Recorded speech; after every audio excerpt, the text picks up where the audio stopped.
The sound of stone rolling against marble is the first sound of the day. It is a low and steady grinding that fills the small workshop on the Rua dos Douradores before the bells of the Sé Cathedral have even rung for terce. You are Inês, the cartographer's daughter, and your hands are already dusted with a fine blue powder that settles into the lines of your knuckles and the creases of your apron.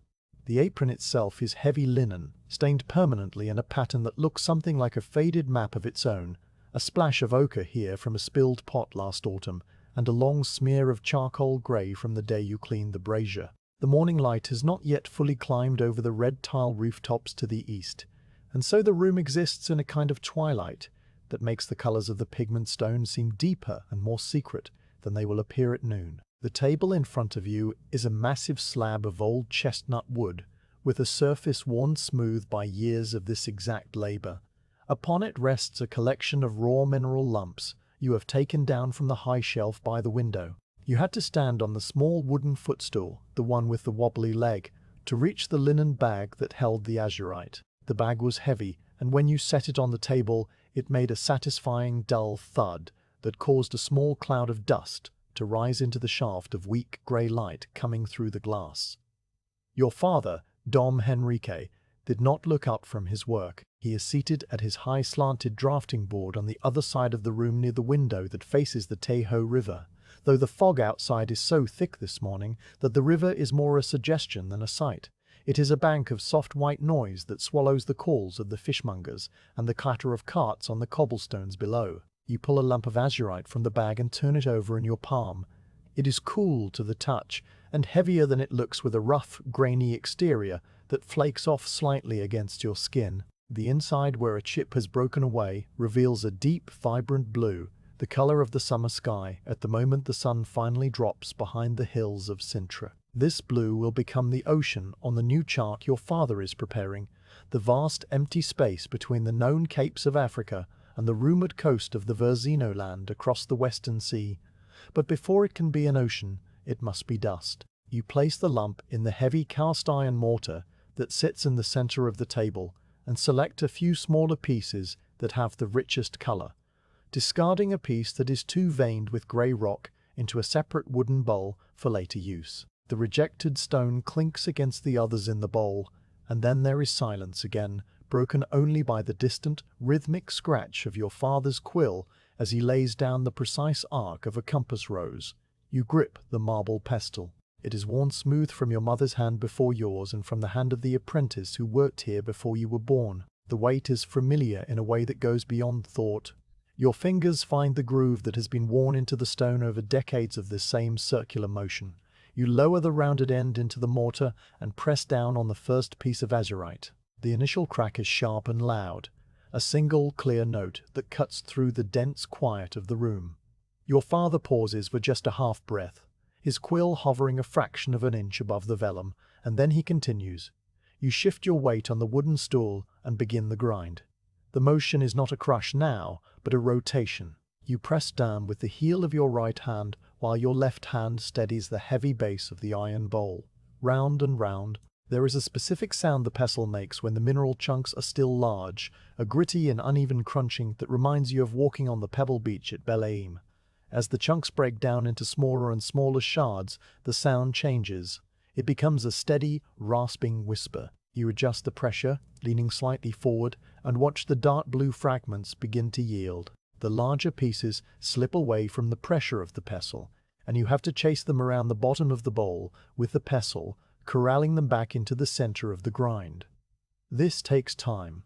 The fog outside the window shifts, but does not lift, and the quality of the light in the room changes from a cool grey to a slightly warmer grey with a hint of yellow hidden somewhere deep inside it. Your father coughs softly into his sleeve. It is a dry cough, the cough of a man who spends his days breathing the invisible dust of old parchment and dried ink. He is dressed in a simple woolen tunic of a faded dark brown, the sleeves pushed back to his elbows to keep them clear of the wet ink. His hands are the most animated part of him.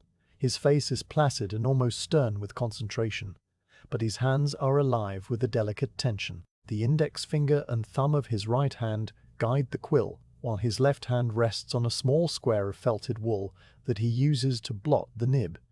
He is drawing a line of coast that he has never seen with his own eyes. He is copying it from a rough sketch made by a pilot named Alvaro who returned from the Guinea coast 3 springs ago with a ship full of Malagueta pepper and a fever that kept him in bed for a month. Alvaro's sketch was crude, drawn on a scrap of sailcloth with a charcoal stick, but your father has spent the last week turning that rough line into something true and graceful. He's adding the small inlets and the curve of a bay that the sailors described as looking like the open mouth of a sleeping whale. You continue to grind. The blue in the bottom of the mortar is beginning to change. It is no longer a collection of sharp, glittering crystals, but a coarse powder that clings to the sides of the iron and to the curved end of the pestle. You stop and use a small, stiff brush made of boar bristle to sweep the powder from the marble back down into the pile. The brush makes a soft swishing sound. You look across the room at the shelf where the finished pigments are stored in small glazed ceramic pots. Each pot is labeled not with a written word, but with a tiny daub of the color itself on the lid, so you know the yellow ochre from the raw sienna without needing to read. The shelf is dusty. You make a mental note to wipe it down later this week, perhaps on Friday, when your father walks to the docks to speak with the harbour master about the arrival of a new shipment of vellum from the north. The grinding continues, round and round and round. You watch the powder grow finer. You begin to count the rotations, a habit you picked up as a child when this task seemed endless and you needed a way to mark the passage of time. 1 and 2 and 3 and 4. By the time you reach 100, the texture under the pestle has changed again. The grit is almost gone, replaced by a smooth, velvety drag. You stop and lift the pestle, bringing the rounded end close to your face to inspect it in the dim light. The blue clings to the marble like a second skin, so fine now that the individual grains are invisible to the naked eye. You touch the tip of your little finger to the surface of the powder in the mortar, and then press that finger gently against the back of your other hand. The mark it leaves is a perfect, soft blue. Smear the color of a clear morning sky. This is the consistency you need for the base layer of the ocean wash. It is not yet ready for the fine detail work. That will require a second and third grinding with the addition of clean water and gum arabic to make a paste smooth enough to flow from a fine quill without clogging. But for the broad wash of the deep sea, this rough powder is exactly right. You set the pestle down on its side on a folded rag and stretch your fingers. They are stiff from the cold and the repetitive pressure. You flex them open and close 3 times, feeling the joints pop faintly. Your father has stopped scratching and is now staring at the half-finished compass rose on his vellum. He is not looking at the ink, but at the empty space around it, the space that will soon be filled with the coastline of Africa and the islands of the Gulf of Guinea. His eyes are the same color as the grey fog outside, and they are very still. He reaches for a small clay pot of clean water and dips the very tip of his quill into it, shaking off the excess with a single, practiced flick of his wrist. The droplet of water lands on the wooden floorboards and disappears into the grain of the wood. He does not speak. He rarely speaks when the line is wet. You return your attention to the azurite powder. You need to transfer it from the mortar to a smaller ceramic dish without losing any of the precious blue dust. You find the thin piece of polished horn that you use as a scoop, and you carefully, very carefully, begin to lift the powder out of the iron bowl. It takes several scoops. Each time you tilt the horn over the ceramic dish, the blue falls in a silent, miniature avalanche. The sound of it hitting the glazed surface is a faint hiss like rain on a distant roof. You use the boar bristle brush again to sweep the last traces of blue from the iron into the dish, and then you wipe the mortar out with a soft, dry rag. The rag comes away stained a pale, dusty blue. You fold it and set it aside with the others that will need to be washed in the river water next laundry day. The next task is the green. The malachite sits on the table in a lump the size of a child's fist, a dense and waxy stone banded with rings of pale green and dark forest green. This pigment will be used for the sea monsters and the decorative vines that will border the chart. Your father is particular about the green. He believes that the green of the ocean shallows is different from the green of a palm tree on a distant shore, and he mixes them separately in different shells. You pick up the malachite lump. It is smoother than the azurite, almost silky, and it does not flake dust on your hand. You place it into the clean mortar and pick up the pestle again. The grind begins anew. This time the sound is different because the stone is softer. The pestle crushes the malachite with a dull, grinding thud rather than a sharp crack. The green color blooms almost immediately, staining the inside of the mortar a rich and vibrant emerald. It is a beautiful color, the color of the hills around Sintra after the spring rains. You watch the green spread and deepen as the pestle moves in its slow, eternal circle. The fog outside the window has lifted just enough so that you can now see the ghostly outline of the masts of the caravels anchored in the Tahoe River. They are bare poles against the white sky, motionless in the still air. It is the lull of 1510. The fleet is not due back from the Indies for another year, and the harbour is quiet with only the local fishing boats and a single, weathered carrack from Flanders that arrived with a cargo of woolen cloth. The world outside is holding its breath, and inside the workshop you are holding your breath too, as you grind the green stone into powder.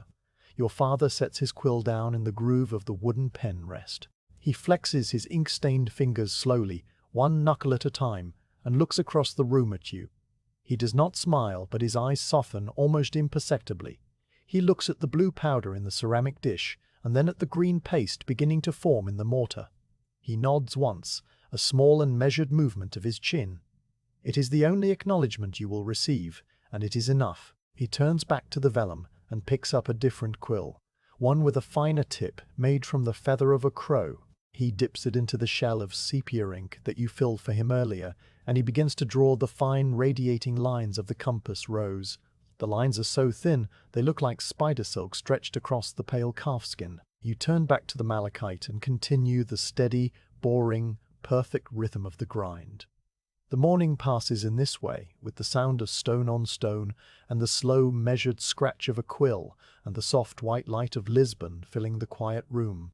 The blue powder sits in the ceramic dish like a small heap of crushed sky, inert and patient, waiting for the addition of liquid that will transform it from a dry dust into something that can flow from a quill and live on vellum for 100 years or more. You are Inês, and you are standing now before the small workbench that runs along the wall beneath the shelf of finished colors. The bench is cluttered in an orderly way with the tools of the binding trade, a flat slab of polished black granite that feels like ice even in the summer months, a collection of glass mullers of varying sizes and weights, several small clay jugs with narrow spouts, and a covered pot of gum arabic that your father purchased from a spice merchant who had it carried overland from the markets of Alexandria. The morning has moved into its middle hours and the fog has finally burned away entirely, leaving the window panes clear and bright with the pale gold light of a Lisbon spring. Dust motes drift slowly through the shaft of light that falls across the bench,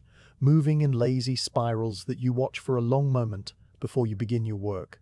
You pick up the ceramic dish containing the azurite powder and tip it carefully over the black granite slab. The powder slides out in a small, dense pile with a soft hissing sound, and you use the tip of your little finger to coax the last clinging grains from the dish onto the stone. The contrast between the vivid blue and the deep black of the granite is striking, a moment of color that seems almost loud in the otherwise muted tones of the workshop. But the moment passes, and you are left with a task that requires patience above all else. You reach for the glass muller. It is a heavy, flat-bottomed cone of clear glass, with a thick handle on top shaped like a rounded mushroom cap. The glass is old and contains tiny bubbles trapped within it, imperfections from the furnace of some Venetian craftsmen who made this tool decades ago. The bottom surface is ground perfectly flat and slightly rough to the touch, a texture achieved by hours of grinding against another stone before it ever reached this workshop. You hold the muller by the handle and feel its weight settle into your palm and wrist. This weight is important because it will do much of the work for you. You need only to guide it and apply a small amount of pressure, while gravity and the friction of the glass against the stone do the rest. The first step is to incorporate the dry pigment with the binder, and you have chosen gum arabic for this blue. Gum arabic is the dried sap of acacia trees, and it arrives in hard, translucent amber chunks that look like small pieces of broken glass. You prepared the solution yesterday afternoon, measuring out a portion of the hard gum and placing it in a small glazed bowl with a precise amount of clean water from the cistern. You let it sit overnight in the cool corner of the workshop, and this morning the water had dissolved the gum into a thick, syrupy liquid, the color of weak tea and the consistency of honey left in the sun. You pull the small bowl toward you now and dip a clean quill tip into the solution, lifting it out and watching a single drop form at the end of the feather. The drop hangs there, swelling slowly until its weight overcomes its grip on the quill, and then it falls onto the pile of blue powder. The liquid hits the dry pigment, and for a brief moment it beads up like rain on dusty earth, resisting absorption, a small dome of amber sitting atop the azurite. Then the surface tension breaks, and the liquid sinks into the powder, darkening the blue to a deep indigo stain that spreads outward from the center in a slow creeping bloom. You add 3 more drops in the same manner, watching each one fall and then watching the color change as the powder drinks the binder. The smell of the gum arabic is faintly sweet and slightly vegetal, a clean smell that reminds you of the inside of a wooden chest that has held dried flowers. When the pile is damp but not wet, when it has the consistency of crumbly dough rather than dry flour, you set down the quill and lower the glass muller onto the stone. The flat bottom of the glass makes contact with the dampened pigment, and you feel the slight give of the paste beneath it. You place your right hand on the handle and your left hand on the edge of the granite slab to steady it, and you begin to move the muller in a slow circle. The sound is different now from the grinding of the mortar. It is not a crunch or a rasp, but a soft, wet dragging that has a particular pitch to it, a faint squeak of glass against stone as the pigment particles are caught between the 2 hard surfaces and crushed even finer. The muller is heavy, and it takes a moment to find the right rhythm. You push it away from you across the slab, then pull it back toward you, then slide it to the left and then to the right, always keeping the flat bottom in contact with the stone and the paste. The goal is to spread the pigment and binder into a thin, even film across the granite, so that every particle of azurite is coated in the gum solution, and every particle is ground against its neighbors until the whole mixture becomes a single, unified substance. You watch the paste spread out from under the glass, a thin layer of deep blue that clings to the black stone. When the muller has moved too far and threatens to slide off the edge of the pigment film, you stop and use a flexible horn spatula to scrape the paste back toward the center of the slab. The spatula makes a soft scraping sound, and the blue paste gathers in a neat pile once more, glossier now than it was before, and slightly darker. You repeat this cycle many times. Spread the paste thin, with the muller in slow figure-8 patterns, then scrape it back to the center with the spatula. Each time you scrape the pile back together, you pause and examine the consistency of the mixture. It is becoming smoother and more fluid, the initial grittiness of the dry powder slowly disappearing as the particles are broken down and the gum arabic works its way into every microscopic crevice of the mineral. The sound of the muller changes subtly with each cycle. At first there was a faint grinding undertone beneath the squeak, a reminder of the crystalline structure of the azurite. But as you work, the sound becomes purely a smooth, wet whisper. The paste begins to glisten under the light from the window, and you can see your own reflection faintly in the glossy surface of the blue when you hold the muller at just the right angle. Your father shifts on his stool across the room. The wooden legs scrape once against the floorboards, and then there is silence again, except for the distant cry of a gull somewhere over the river, and the soft, repetitive sound of the muller moving across the stone. He is working on the decorative border now, the intricate interlocking pattern of vines and leaves that will frame the entire chart and give it the appearance of a window looking out upon the known world. He uses a fine brush made from the fur of a squirrel's tail, and he dips it into a small shell of green paint that he mixed himself 3 days ago from malachite and linseed oil. The brush moves with a slow and steady precision, and you do not disturb him because you know that this border requires his full concentration. One misplaced leaf or one vine that crosses another at the wrong angle will throw off the entire symmetry of the frame, and he will be forced to scrape the vellum clean with a sharp knife and begin again. You return your attention to the blue paste. It is nearly ready, but it is still too thick for a fine wash. You reach for the small clay jug with a narrow spout. The jug contains clean water from the cistern, and it is cool to the touch. You hold it over the blue paste and tilt it very slightly, just enough so that a single drop of water begins to form at the lip of the spout. The drop gathers slowly, a perfect sphere of clear liquid that catches the light and bends it into a tiny prism before it falls. It lands on the blue paste with a soft pat that is almost too quiet to hear. You watch the water sit on top of the glossy surface for a moment before you use the horn spatula to fold it gently into the pigment. The blue lightens instantly, shifting from a deep midnight indigo to a softer, more transparent hue, the color of the sea on a cloudy afternoon. This is the color your father will use for the shallow coastal waters and for the distant horizon line, where the ocean meets the sky. You add 2 more drops of water, one at a time, folding each one into the paste with the spatula, and then working the mixture smooth again with the muller. The consistency is now perfect, thin enough to flow from a quill without resistance, but thick enough to hold its color and not bleed into the fibers of the vellum. You scrape the finished blue paint carefully off the granite slab and transfer it into a clean mussel shell that you have prepared with a small amount of damp cloth in the bottom to keep the paint from drying out too quickly. The shell fits perfectly in the palm of your hand, and you set it on the shelf beside your father's green paint, where it will wait until he is ready to lay down the first wash of the Atlantic Ocean. You rinse the granite slab with a small splash of water from the jug and wipe it dry with a clean linen rag. The rag comes away faintly blue, and you set it aside with the others. The slab is black and gleaming once more, ready for the next task. The next task is the green. You have already ground the malachite into a coarse powder in the iron mortar, and it sits now in a small wooden bowl waiting to be bound. But the green pigment will not be mixed with gum arabic. Your father prefers linseed oil for the greens and the browns that will be used for the land masses and the sea monsters, because oil gives the paint a different quality, a richer and more lustrous depth that catches the light and seems to glow from within the vellum. Linseed oil is a different substance entirely from the water-based gum solution. It is pressed from flax seeds, and it arrives in small dark glass bottles sealed with cork and wax. The oil is thick and golden, almost amber in color, and it has a distinctive smell that is nutty and slightly sharp, a smell that fills the workshop whenever you open a fresh bottle. You pull the small bottle of linseed oil from the shelf and work the cork free with a gentle twisting motion. The cork comes out with a soft pop, and the smell of the oil rises immediately, warm and earthy. You set the bottle on the bench and pour a small amount of the coarse green powder onto the clean granite slab, arranging it in a shallow mound with a depression in the center like a tiny volcano. You take up the glass muller again, wiping its flat bottom with the linen rag to ensure no trace of the blue paint remains, and you prepare to add the oil. You do not use a quill for this because the oil is too viscous.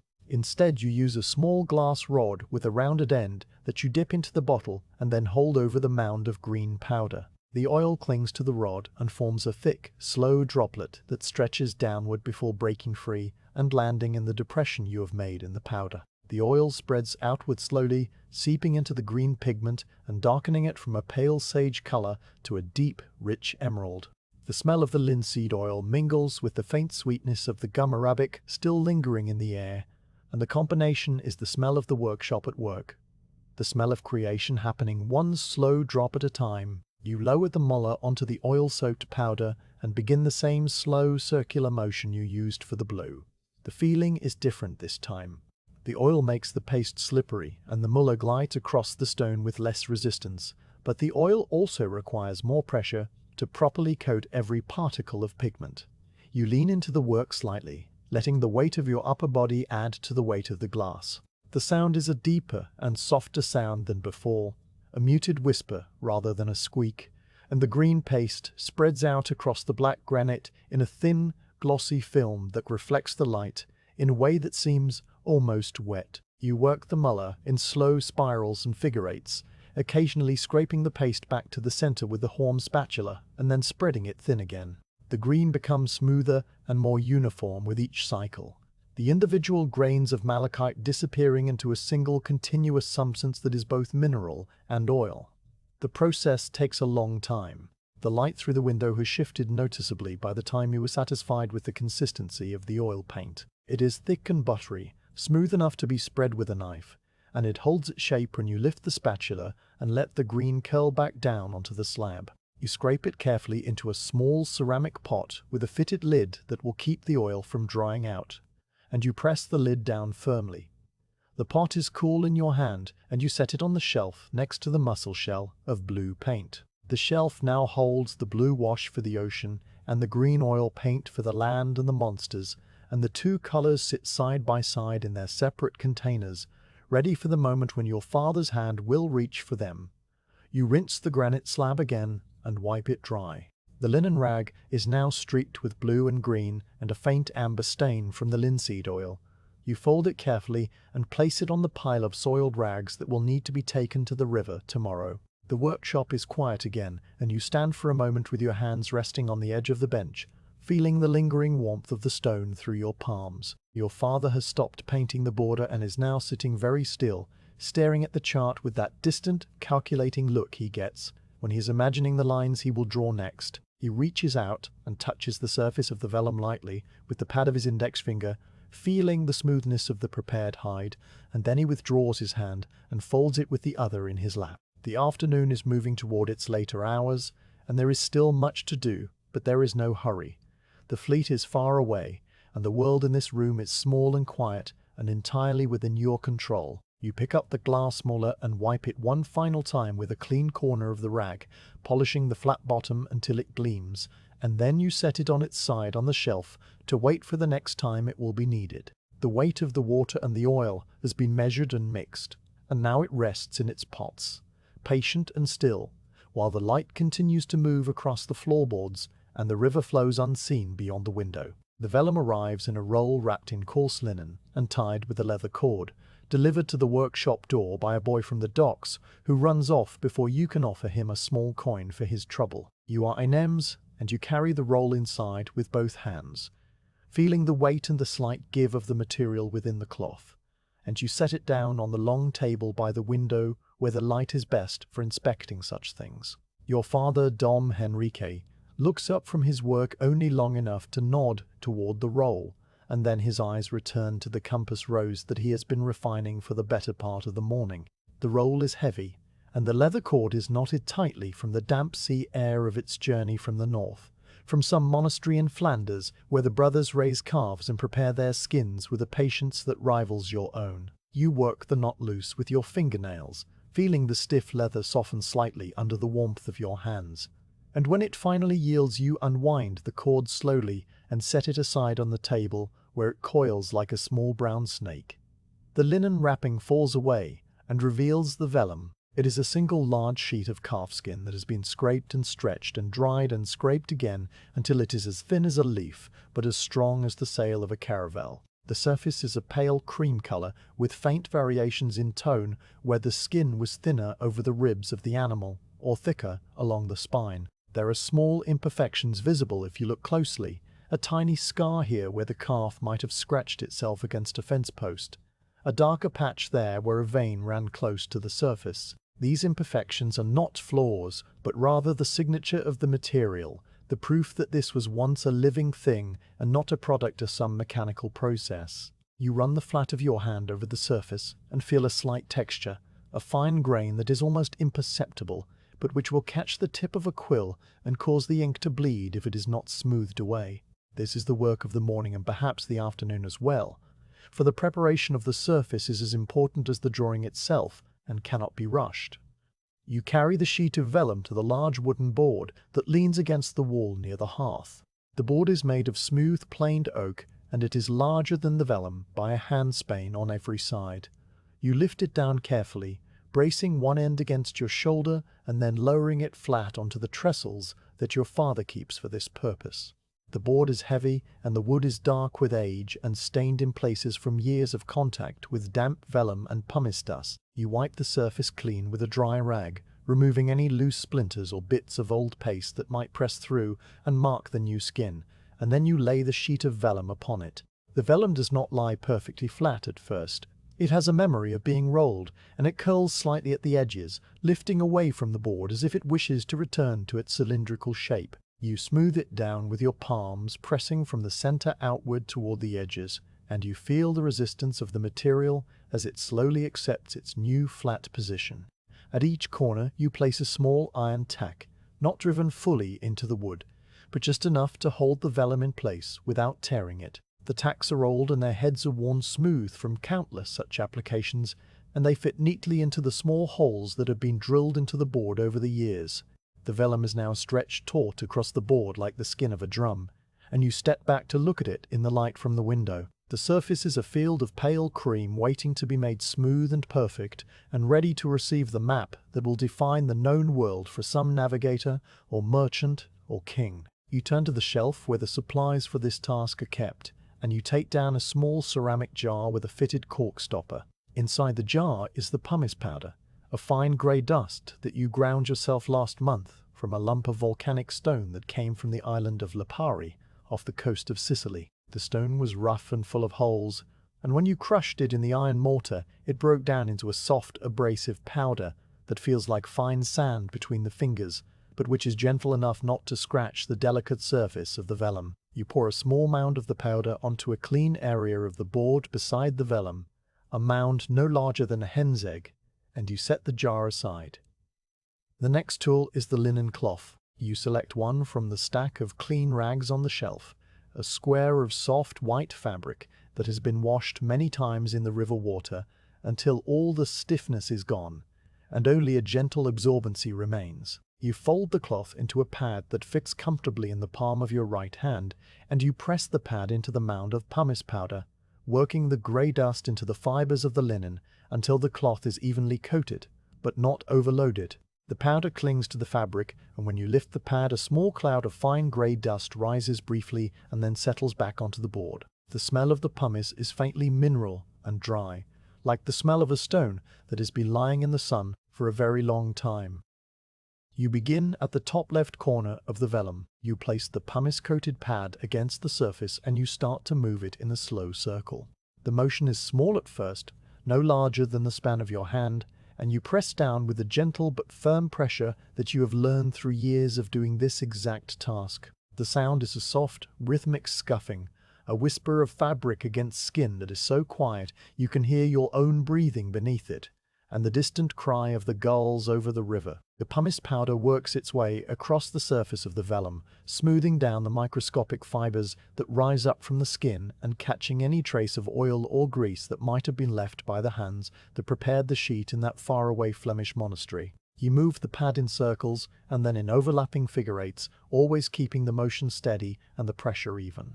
The vellum begins to change under your hand. The pale cream surface takes on a faint matte quality, a soft velvety texture that catches the light differently from the untouched areas. It is a subtle change, and you might not notice it if you were not paying close attention, but you are paying attention because this is the work that makes everything else possible. You work your way across the top of the sheet from left to right, moving the pad in a slow and deliberate path that covers every inch of the surface. When you reach the far right edge, you shift your stool slightly to the side and begin a new row just below the first, overlapping the previous pass by a small margin to ensure that no area is left untreated. The motion becomes a rhythm, and the rhythm becomes a kind of meditation. You are not thinking about the map that will eventually cover this skin, or the ships that will sail by its guidance, or the distant coasts that exist only as rumors in the minds of the pilots who have glimpsed them through the spray of a storm. You are thinking only about the circle of the cloth, the drag of the pumice, the faint grey dust that accumulates at the edges of your work, and which you periodically brush away with a clean corner of the rag. Your father is silent across the room, and the only sounds are the scuff of the linen pad and the soft creak of the old timbers in the roof as the sun warms them from above. The morning light moves across the floorboards in a slow tide. It starts near the door and gradually inches toward the table where you work, and when it reaches the edge of the board, it illuminates the vellum in a way that reveals every subtle variation in the surface. You pause for a moment and tilt your head to look at the sheet from a low angle, letting the light rake across the grain. You can see the places where the pumice has done its work, because those areas are slightly duller and softer to the eye, while the untouched areas still hold a faint sheen that is the natural oil of the skin rising to the surface. You mark these untouched areas in your mind, and you return to them with the pad, working the pumice into the fibers until the sheen disappears and the entire surface is a uniform soft mat. The linen pad becomes clogged with pumice and skin dust after a while, and you set it aside and take up a fresh cloth. You shake the used cloth out over a clay bowl that sits on the floor, watching the fine grey powder fall like a small curtain of dust, and then you fold it and place it with the other soiled rags. The new cloth is crisp and clean, and it picks up the remaining pumice from the board with a fresh eagerness. You continue the work, and now you are halfway down the sheet, and the morning is stretching toward midday. The vellum under your hands has become something different from the rolled skin that arrived at the door. It is now a prepared surface, a ground that will hold the ink and the paint without bleeding or feathering or resisting the quill. It is a canvas waiting for the world to be drawn upon it. There is a particular spot near the center of the sheet where the grain of the skin is slightly coarser than the rest. This is the area that would have been over the shoulder of the calf where the hide stretches and flexes with the movement of the animal. You spend extra time on this spot, pressing the pumice pad in small circles, and then lifting it to feel the surface with the tips of your fingers. The texture is still faintly rough, like the surface of a dried leaf, and you know that if you leave it this way, the quill will catch and the line will be jagged and uneven. You apply more pumice to the cloth and work the area again, this time with slightly more pressure and a slower motion, letting the abrasive powder do its slow work. The grain yields gradually, and after several minutes, the spot is as smooth as the rest of the sheet. You run your palm over it and feel only the soft, uniform texture of prepared vellum, and you nod slightly to yourself, a small acknowledgement of a small task completed. Your father rises from his stool and walks across the room to the shelf where the ink is stored.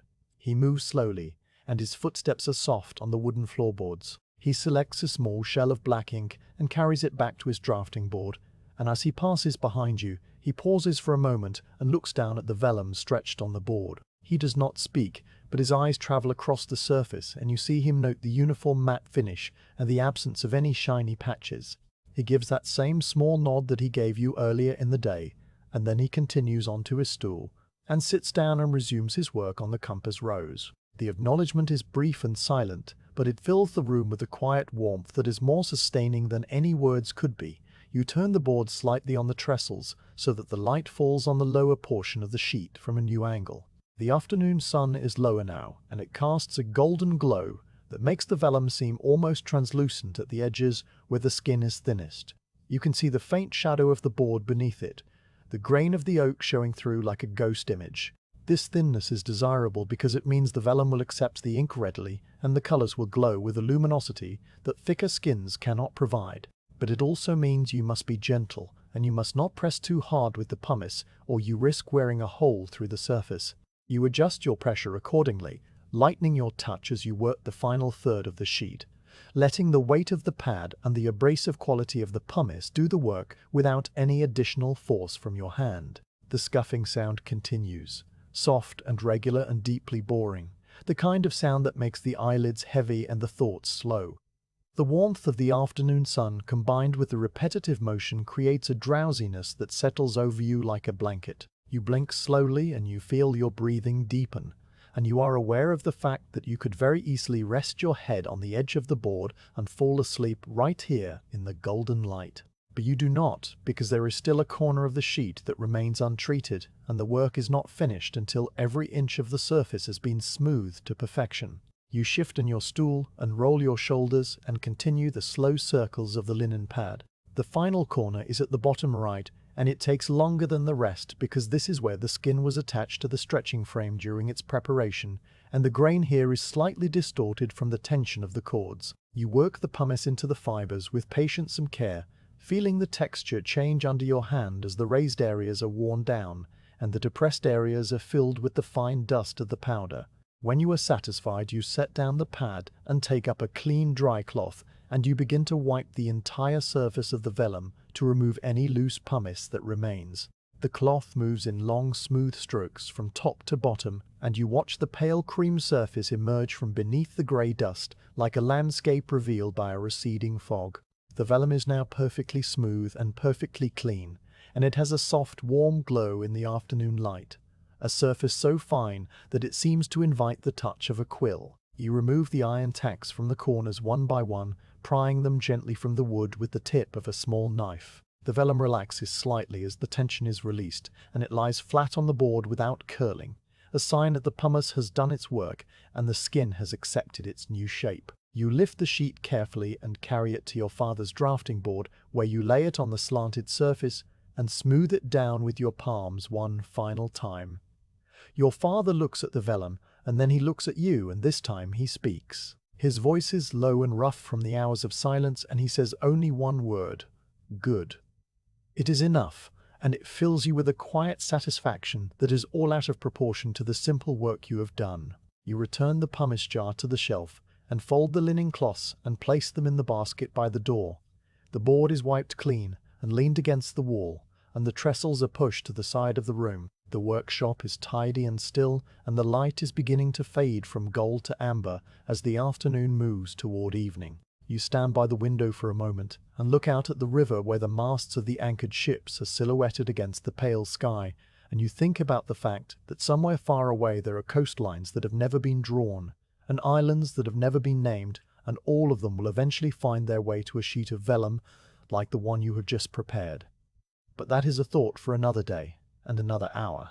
For now there is only the quiet satisfaction of a surface made smooth and the smell of clean linen and pumice dust lingering in the warm air of the workshop. The vellum lies on the slanted drafting board like a field of fresh snow, pale and perfect, and waiting for the first mark that will transform it from a blank surface into a record of the known world. You are Inês, and you had been sitting on the low wooden stool beside your father's chair for what feels like a very long time, but is in truth perhaps half an hour, and in that time nothing has happened. This is the stillness of the quill, the pause that comes before the line, and it is a pause that cannot be hurried. Your father, Dom Henrique, sits with his back straight and his shoulders relaxed, and his right hand resting on the edge of the drafting board, with the quill held loosely between his fingers. The quill is a primary feather from the wing of a grey-lag goose, cured and hardened and cut with a sharp knife into a precise nib that will release the ink in a controlled flow. The nib is not yet wet, and so the quill is merely a potential at this moment, a promise of lines that do not yet exist. Your father's eyes are fixed on the empty vellum, but he is not seeing the pale surface. He is seeing the coastline that he holds in his memory, the shape of a distant shore that he has never visited, but which he knows through the words of sailors and the rough sketches they have brought back from their voyages. The sepia ink sits in a small mussel shell on the narrow ledge of the drafting board. You prepared it yourself this morning from the dried ink sac of a cuttlefish that a fisherman brought to the workshop last month, in exchange for a small map of the Tagus estuary. The sac was hard and dark, and you soaked it in a small amount of rainwater until it softened and released its color into the water, a deep brownish black that has a faint reddish undertone when it catches the light. The ink has been strained through a piece of fine linen to remove any sediment, and it now rests in the shell with the consistency of thin cream and the stillness of a dark pool. You hold a second shell in your lap, this one containing clean water for rinsing the quill, and a small square of felted wool for blotting the nib when it becomes too wet. These are your tasks for this part of the morning: to hold the ink steady and to wait. The waiting is the largest part of the work. Your father dips the quill into the sepia ink. He does this with a slow and deliberate motion, lowering the nib into the dark liquid until it is submerged just past the cut of the point. He holds it there for a count of 3, and then he lifts it out and touches the tip gently to the edge of the shell to remove the excess. A single drop of ink falls back into the shell with a soft plink that is the loudest sound in the room. The nib is now charged with just enough ink to draw a line of perhaps 2 inches before it will need to be dipped again. And your father knows this measurement precisely because he has drawn thousands of such lines over the course of his life. He brings the quill to the vellum, and he pauses again with the tip hovering a hair's breadth above the surface. The stillness returns, and you find that you are holding your breath without meaning to. You let it out slowly through your nose, and the sound of your own exhalation seems very loud in the quiet workshop. The quill touches down. There is no sound at first except the faintest whisper of the nib meeting the vellum, a contact so gentle that it is almost not a sound at all, but rather a sensation that you feel in your own fingertips, even though you are not the one holding the quill. Then the line begins, and the sound becomes a soft, dry scratching, a rhythm that is as steady as a heartbeat and as old as writing itself. Your father draws the coast of Brazil, a land that exists on the far side of the ocean and which has been seen by only a handful of European eyes. He draws it not from his own sight, but from the pilot's log that sits open on a small stand to his left. a book of rough paper filled with cramped handwriting and small sketches of headlands and bays. The pilot was a man named Alvaro, who sailed with the fleet of Pedro Alvarez Cabral 10 years ago, and who kept a careful record of the coast as it appeared through the mist of a spring morning. Alvaro is dead now, taken by a fever in a port on the Malabar coast, but his words live on in the logbook, and now they are becoming a line on this sheet of vellum. The line moves southward. Your father's hand travels with a slowness that seems almost impossible, a pace that makes the movement of the sun across the floorboards appear rapid by comparison. The quill does not hurry and it does not hesitate. It follows a path that your father sees in his mind before it appears on the vellum, a gentle curve that represents a stretch of beach where the pilot noted that the water was shallow and the sand was white, and the trees came down almost to the edge of the sea. The curve is not a simple arc, but a complex shape with small indentations and slight bulges, the kind of irregularity that comes from a real coast and not from the imagination of a mapmaker who has never left his workshop. Your father adds these details one by one, pausing between each small indentation to lift the quill and inspect the line and then dip it again into the ink that you hold steady in your hands. The ink shell is cool against your palms and you can feel the slight vibration of your own pulse through the thin shell. You watch the surface of the ink tremble almost imperceptibly with each beat of your heart, and you make an effort to hold your hands as still as possible because any movement on your part could disturb the ink and cause your father to misjudge the depth of his dip. This is a responsibility that you take seriously even though it is a small one. You have held the ink shell for your father since you were old enough to sit on this stool without fidgeting, and in all those years you have never spilled a drop. The shell has a small chip on its rim from the time it fell off the shelf during a summer storm 3 years ago, but it still holds ink perfectly, and your father refuses to replace it because he says that old tools know their work better than new ones ever can. The scratching continues. Your father has reached a point on the coast where the pilot's log notes a river mouth. The river is called the Rio São Francisco according to the log, named by the expedition's priest on the feast day of that saint, and it enters the sea through a broad estuary that the pilot described as being full of muddy water and mangrove trees. Your father draws the river mouth as a small gap in the coastline with a slight widening at the end, and then he draws the river itself as a thin line that wanders inland for a short distance before fading into nothing, because no one has yet explored its upper reaches. The line of the river is fainter than the line of the coast, drawn with a lighter pressure on the quill, and it has a tentative quality that suggests uncertainty rather than confidence. This is how your father indicates the limits of known geography, a firm line for what has been seen and charted, and a faint line for what is merely guessed at, based on the color of the water or the reports of the native peoples who live along the shore. You shift your weight on the wooden stool, and the stool creaks softly. Your father does not react to the sound because he is deep in the work, and the small noises of the workshop are as familiar to him as his own breathing. The room is warm now with the heat of the afternoon sun coming through the window, and you can smell the faint sweetness of the sepia ink mingling with the older smells of linseed oil and pumice dust, and the clean animal scent of the vellum. A fly buzzes somewhere near the ceiling, a low droning sound that rises and falls and then fades away as the fly settles on a beam to rest. The river outside the window is a sheet of silver grey that moves so slowly it appears to be standing still, and the masts of the anchored ships are dark vertical lines against the pale sky.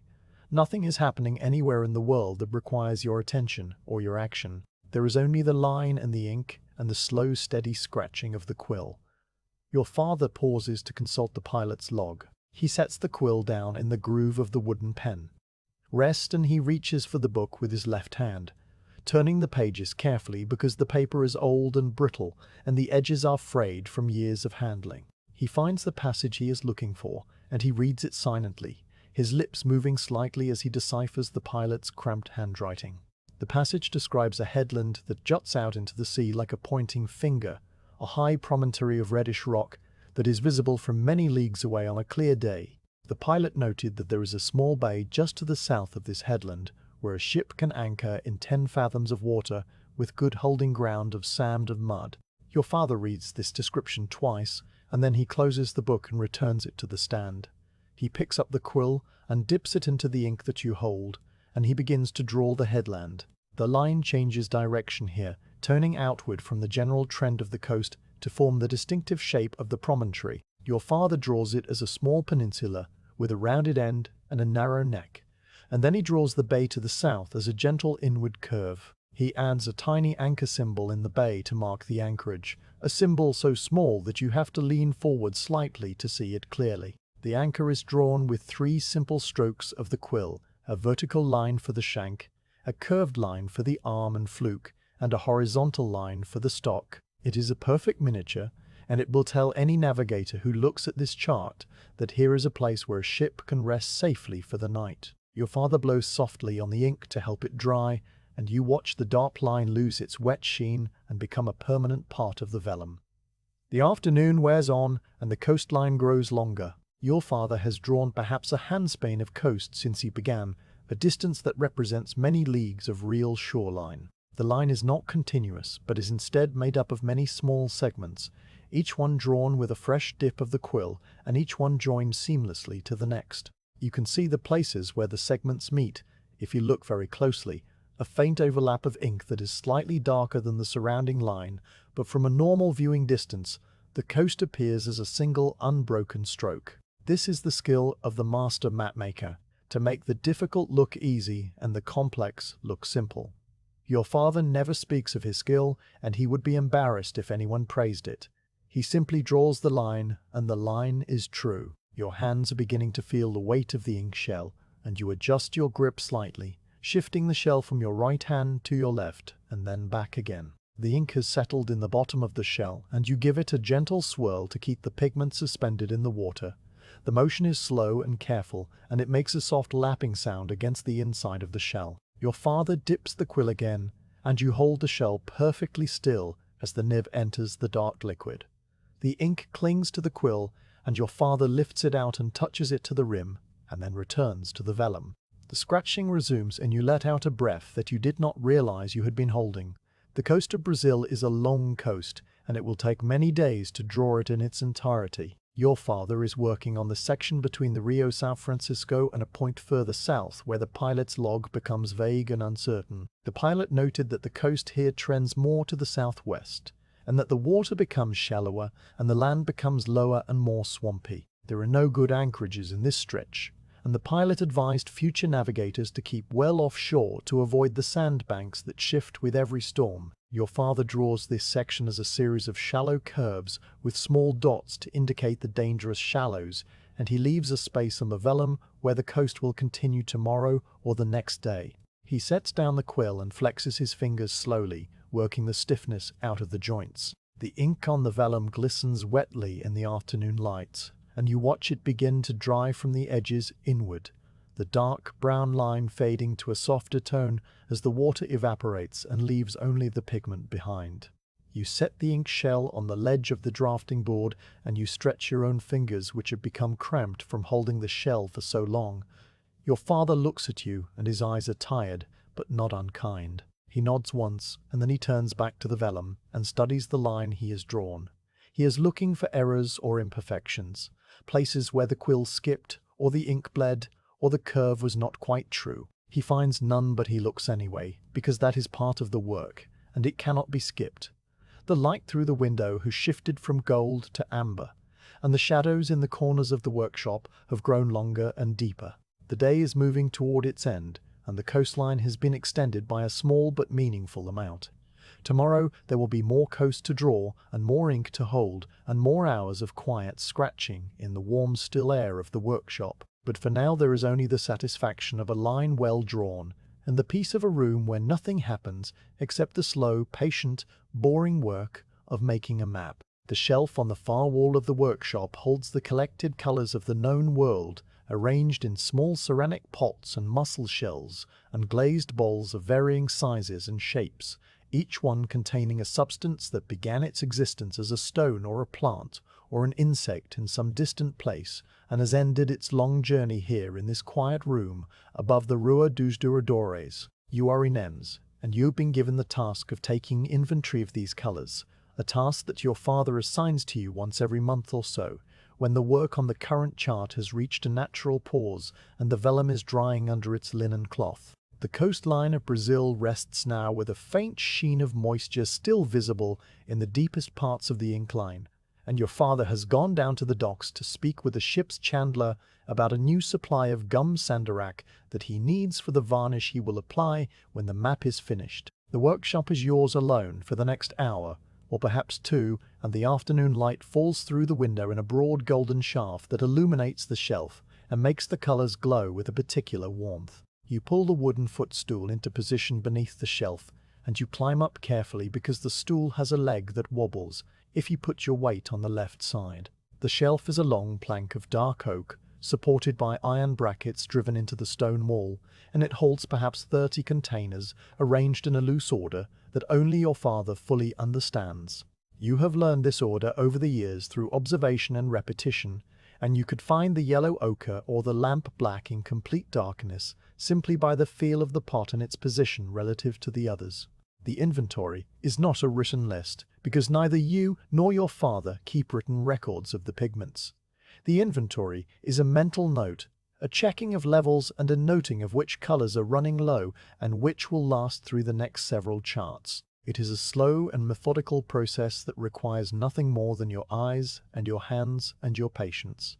The first pot on the left side of the shelf is a small glazed jar with a fitted cork stopper and a daub of deep red on its lid. You lift it down carefully and hold it in both hands, feeling the cool weight of the ceramic against your palms. The red on the lid is the color of dried blood or old wine, and it comes from a substance that your father calls kermes. You know that kermes is made from the dried bodies of small insects that live on the leaves of a certain kind of oak tree that grows in the hills of Andalusia and in parts of the Levant. The insects are collected by hand in the early summer when they are full of eggs and their bodies are swollen with a crimson fluid. They are dried in the sun and then ground into a fine powder that yields this rich red color. You remove the cork stopper and peer inside the jar. The powder is a deep burgundy color with a faint purplish undertone, and it fills the jar to perhaps 2/3 of its capacity. There is enough here for the compass roses and the decorative letters on several more charts, and you make a mental note that the kermes supply is adequate. You replace the cork firmly and set the jar back in its place on the shelf. Beside the kermes jar sits a mussel shell of a different red, this one brighter and more orange in its tone. The shell is from the Tagus estuary, and it is a common blue mussel of the kind that the fishwives sell in the market for a few rees a handful. The inside of the shell is lined with a smooth layer of mother-of-pearl that shimmers faintly when the light catches it at the right angle.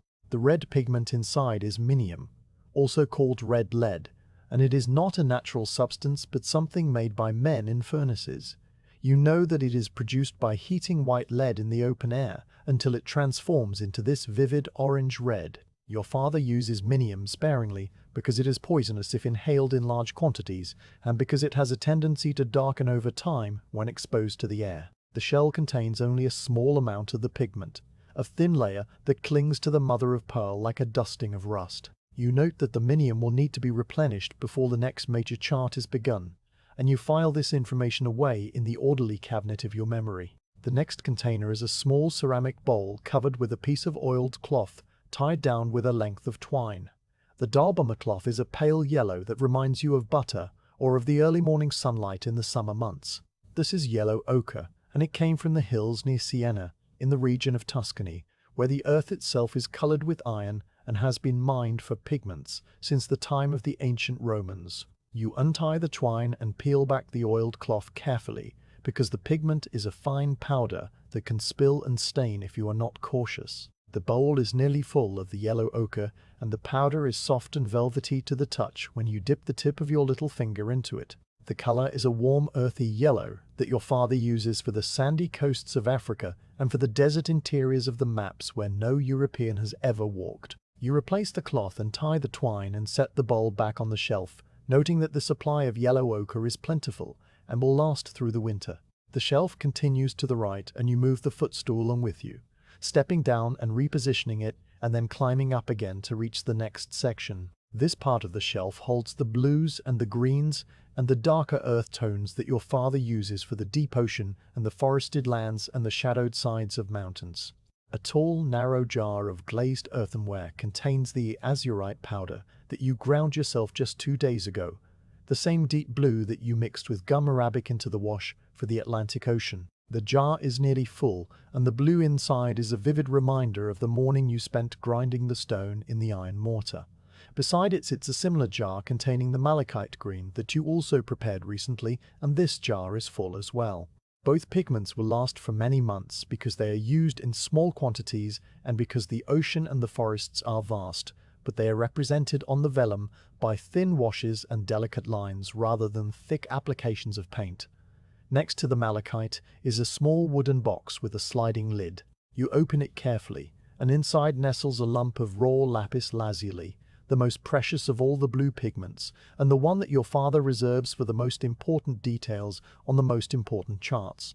The lapis is a stone of deep celestial blue flecked with small golden specks of iron pyrite that glitter like stars in a night sky. It came from the mountains of Bedtime, far to the east beyond the lands of the Turks, and had travelled for more than a year by camel and ship and cart before it reached this workshop in Lisbon. The lump is about the size of a walnut, and has been used only once in the time you have been working here, to paint the robe of the Virgin Mary on a small devotional panel that your father made as a gift for the Church of São Domingos.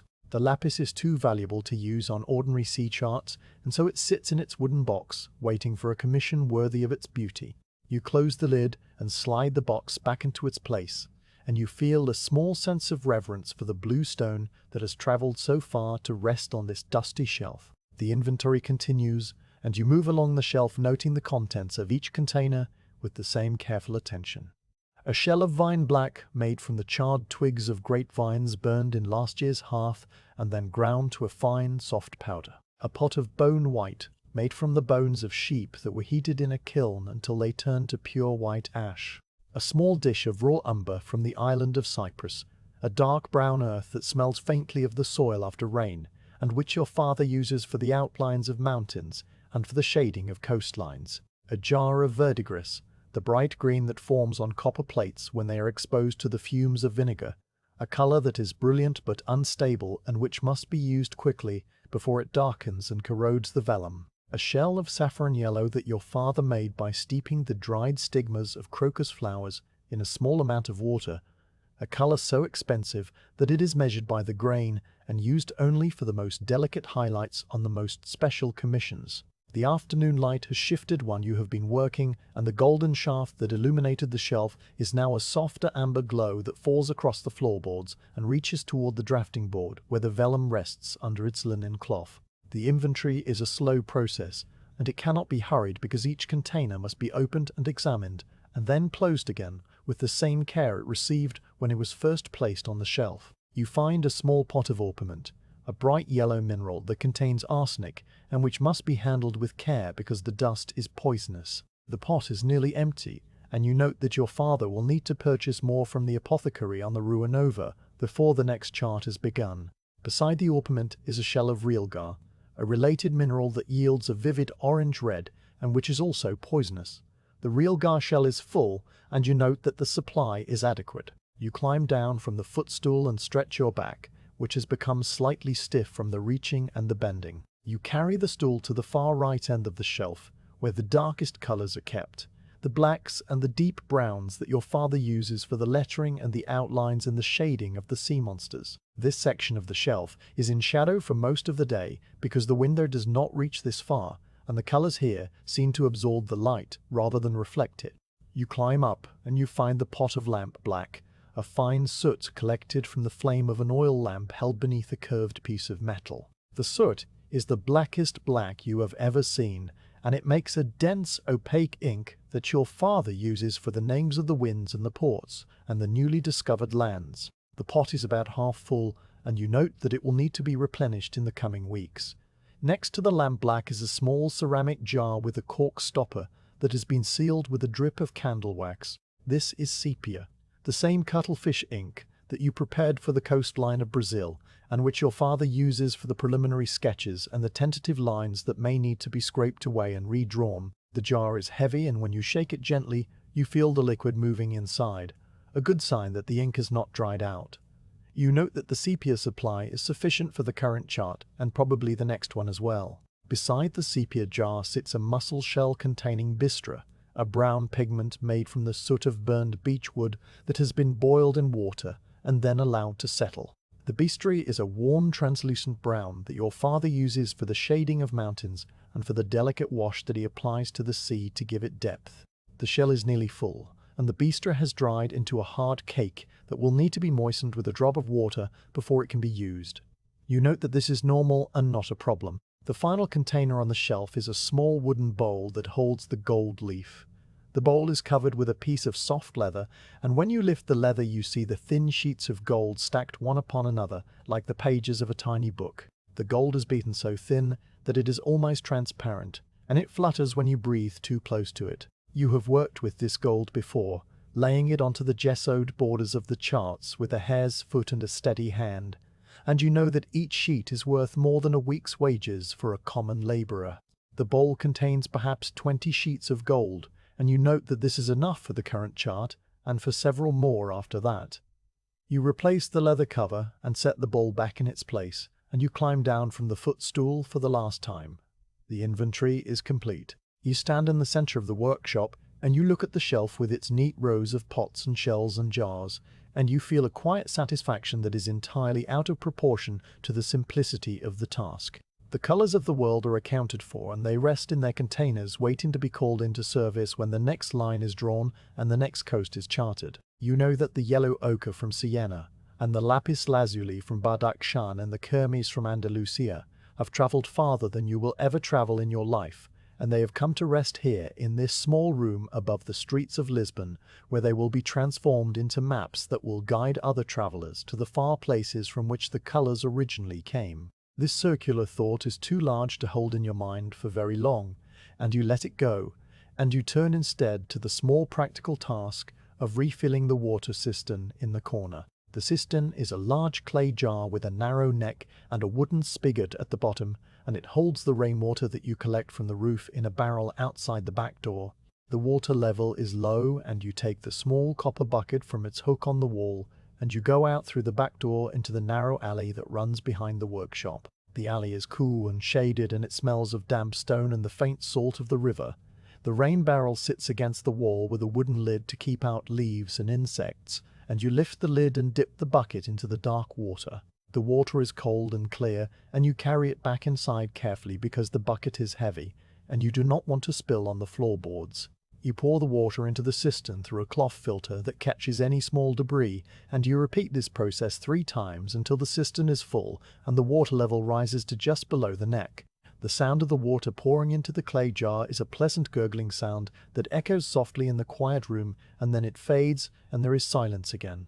You wipe the rim of the cistern with a dry cloth, and you hang the bucket back on its hook. The workshop is tidy and still, and the light through the window has deepened to a rich amber that makes the dust motes floating in the air look like tiny flecks of gold.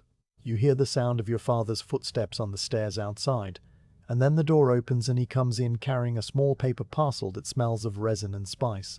He sets the parcel on the table and he looks at the shelf, and then he looks at you and he nods once in that way he has that says everything that needs to be said. You nod back and you go to your stool by the window and you sit down and you wait for the next task to present itself. The inventory is done and the colours are ready, and the afternoon continues its slow drift toward evening, while the river flows past the city and the ships rock gently at their anchors, and nothing of any importance happens anywhere in the world that you can see or hear or feel. The quill has been resting in the groove of the wooden pen rest for some time now, and the coastline of Brazil remains exactly as it was when your father set down his tools and leaned back on his stool with a soft exhalation that seemed to carry the weight of the entire morning with it. You are Inês, and you have been sitting quietly on your low stool near the window, watching the light change on the surface of the vellum and listening to the distant sounds of the city that drift up from the street below only to fade into the general stillness of the workshop.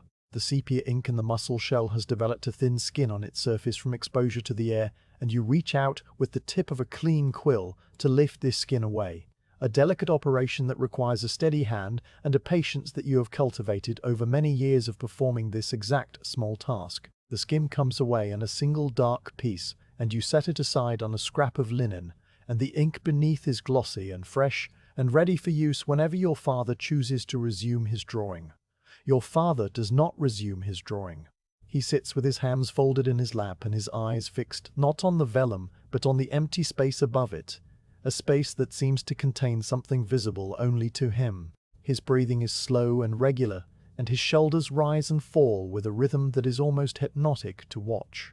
The afternoon has reached that particular hour when the light begins to soften and the shadows begin to lengthen, and the whole world seems to pause for a moment before tilting toward evening. It is in this pause that your father speaks for the first time in what feels like hours, though it has probably been only a few minutes since he set down the quill. His voice is low and rough from disuse, and it fills the quiet room like water, filling a basin. "Septentrio," he says. The word hangs in the air and then settles into the stillness. He does not look at you when he says it, and he does not explain what it means, because he knows that you have heard these names before many times, and that you will hear them again many times more. He is not teaching you in this moment, but rather reciting something that is as much a part of him as his own name or the shape of his hands. He is naming the winds. You know that Septentrio is the north wind. It comes from the region of the 7 stars, the septentriones that the Romans saw in the constellation of the Great Bear, and it brings cold air down from the frozen lands beyond the northern seas. Your father has drawn Septentrio on every chart you have ever seen him make, represented by a face with puffed cheeks blowing a stream of air from the top of the vellum. The face of Septentrio is always old and stern, with a long beard and eyes that seem to look toward the warmer lands of the south with a kind of distant disapproval. You have painted that face yourself on several occasions, mixing the pale blue of the cold air with a touch of grey to give the wind a visible form. The name Septentrio is not used by the sailors who come to the workshop to commission charts. They speak instead of the north or the tramontana, practical words for a practical wind. But your father prefers the old Latin names because they connect his work to the maps of Ptolemy and the ancient geographers who first divided the circle of the horizon into 12 winds. He speaks again after a long silence. A kilo, the word is shorter than Septentrio, and it ends with a soft vowel that seems to fade into the air like breath on a cold morning. A kilo is the north-northeast wind, the wind that blows from the direction where the sun rises in the middle of summer. It is a strong wind and a cold wind, and the sailors of the Mediterranean fear it because it can drive a ship onto the rocky shores of the northern coasts. Your father has told you that Aquila is named for the eagle, the aquila, because it swoops down from the high places with a suddenness that can catch a ship unaware. You imagine the wind as a great bird with wings of grey cloud and a cry that sounds like the howl of a storm through the rigging of a caravel. You have never heard that cry yourself because you have never been at sea in a storm, but you have heard the wind whistle through the narrow streets of Lisbon on winter nights, and you suppose that the sound at sea must be something like that, only larger and more terrible. Your father's hand moves to the edge of the drafting board and his finger traces an invisible line in the air. "Eurus," he says, and his voice drops slightly on the second syllable as if the word itself is descending from a height. Eurus is the east wind, the wind that blows from the direction of the sunrise, and which the Greeks believed lived in the palace of the sun somewhere beyond the edge of the known world. It is a wind that brings warmth in the spring and autumn, but which can also bring storms when it meets the colder air from the north. Your father uses a particular shade of pale gold for the face of Eurus on his charts, a color that you mix from yellow ochre with just a touch of minium to give it a faint orange glow.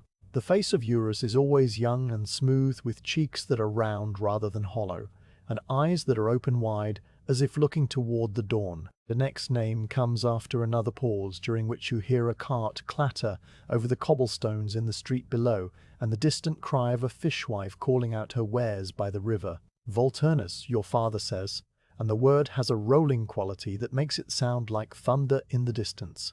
Volturnus is the southeast wind, and it blows from the direction of the winter sunrise. It is a warm wind and a damp wind, and it carries the smell of the sea and the promise of rain.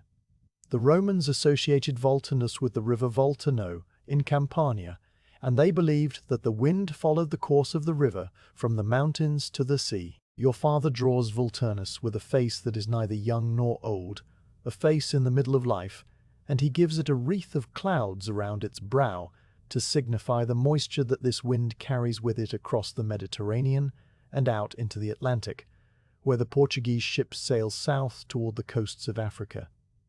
You shift on your stool, and the wood creaks softly. Your father glances at you for the first time since he began speaking, and his eyes are calm and distant, as if he is looking at you from a great distance or from a great depth of time. He returns his gaze to the empty space above the vellum, and he speaks again. Oster. This is the south wind, and it is the wind that brings the heat of the African deserts up across the sea to the shores of Portugal. Oster is a heavy wind and a dry wind, and when it blows in the summer months, the air in Lisbon becomes thick with dust, and the sky turns a pale brownish yellow that makes the sun look like a dull copper coin. Your father has told you that Oster was sometimes called Notus by the Greeks, and that it was feared by sailors because it could push a ship far off course toward the unknown Western Ocean, where there was nothing but water and the hope of finding land before the supplies ran out. The face of Oster on the charts is dark and weathered with deep lines around the mouth and eyes that are narrowed against the glare of the sun. Your father's voice continues, and the names fall one after another, like stones dropped into still water, with long pauses between each one. Africus, he says, and the word has a rough beginning and a soft ending. Africus is the south-southwest wind, and it blows from the direction of the Roman province of Africa, which gave the whole continent its name. It is a wind that crosses the sea from the coast of Mauritania and brings with it the warmth of the desert, and sometimes clouds of fine red dust that settle on the decks of ships and in the hair of sailors. Your father uses a reddish-brown pigment for the face of Africus, a color that you mix from raw umber with a small amount of kermes to give it the hue of African earth. The face is always drawn with full lips and a broad nose and hair that curls tightly against the scalp. Favonius, your father says after a silence that stretches long enough for a cloud to pass across the sun and dim the light in the workshop for a brief moment. Favonius is the west wind, and it is the gentlest of all the winds, the wind that brings the spring and the flowering of the fields. The Romans called it Favonius because it favored the growth of plants, and the Greeks called it Zephyrus and made it the husband of Chloris, the goddess of flowers. Your father's voice softens when he says this name, as if the word itself carries some of the gentleness of the wind it describes. The face of Favonius on the charts is young and smiling, with flowers woven into its hair and cheeks that are rosy with the warmth of the western sun. You have always liked drawing this face best because it requires the softest touch of the brush and the palest wash of color. The list continues, and you feel your eyelids growing heavy with the rhythm of the words and the warmth of the afternoon. Chorus, your father says, and the word is sharp and short, like a quick gust of wind through a narrow alley.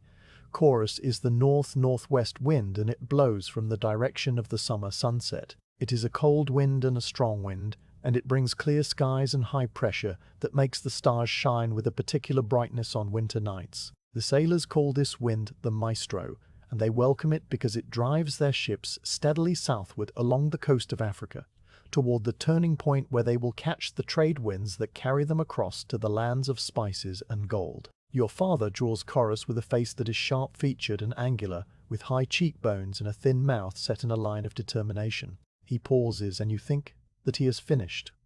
But then he speaks one more name, the final name in the circle of 12 winds that surround the world.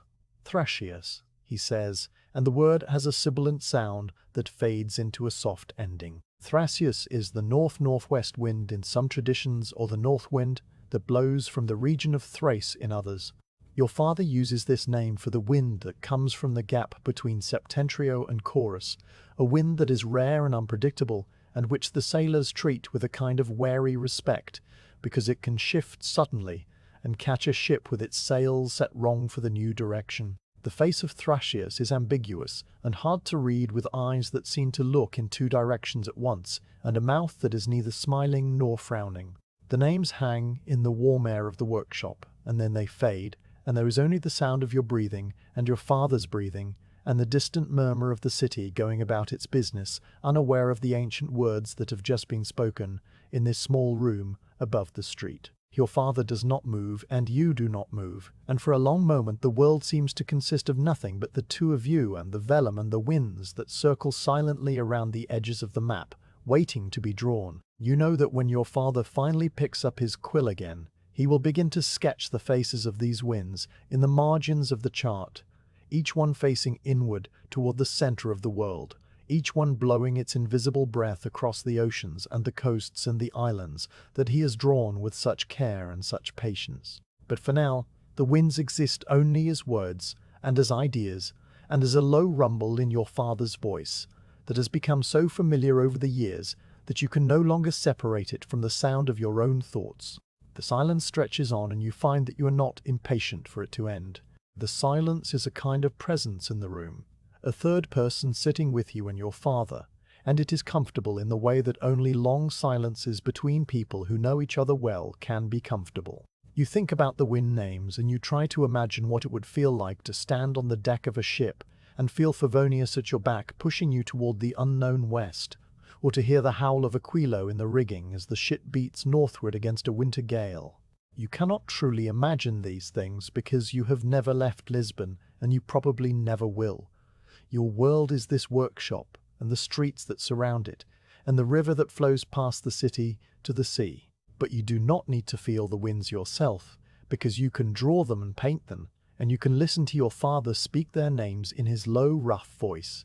And in that listening, you can travel to all the places where the winds blow without ever leaving your stool by the window. Your father reaches out and touches the edge of the vellum with the pad of his index finger.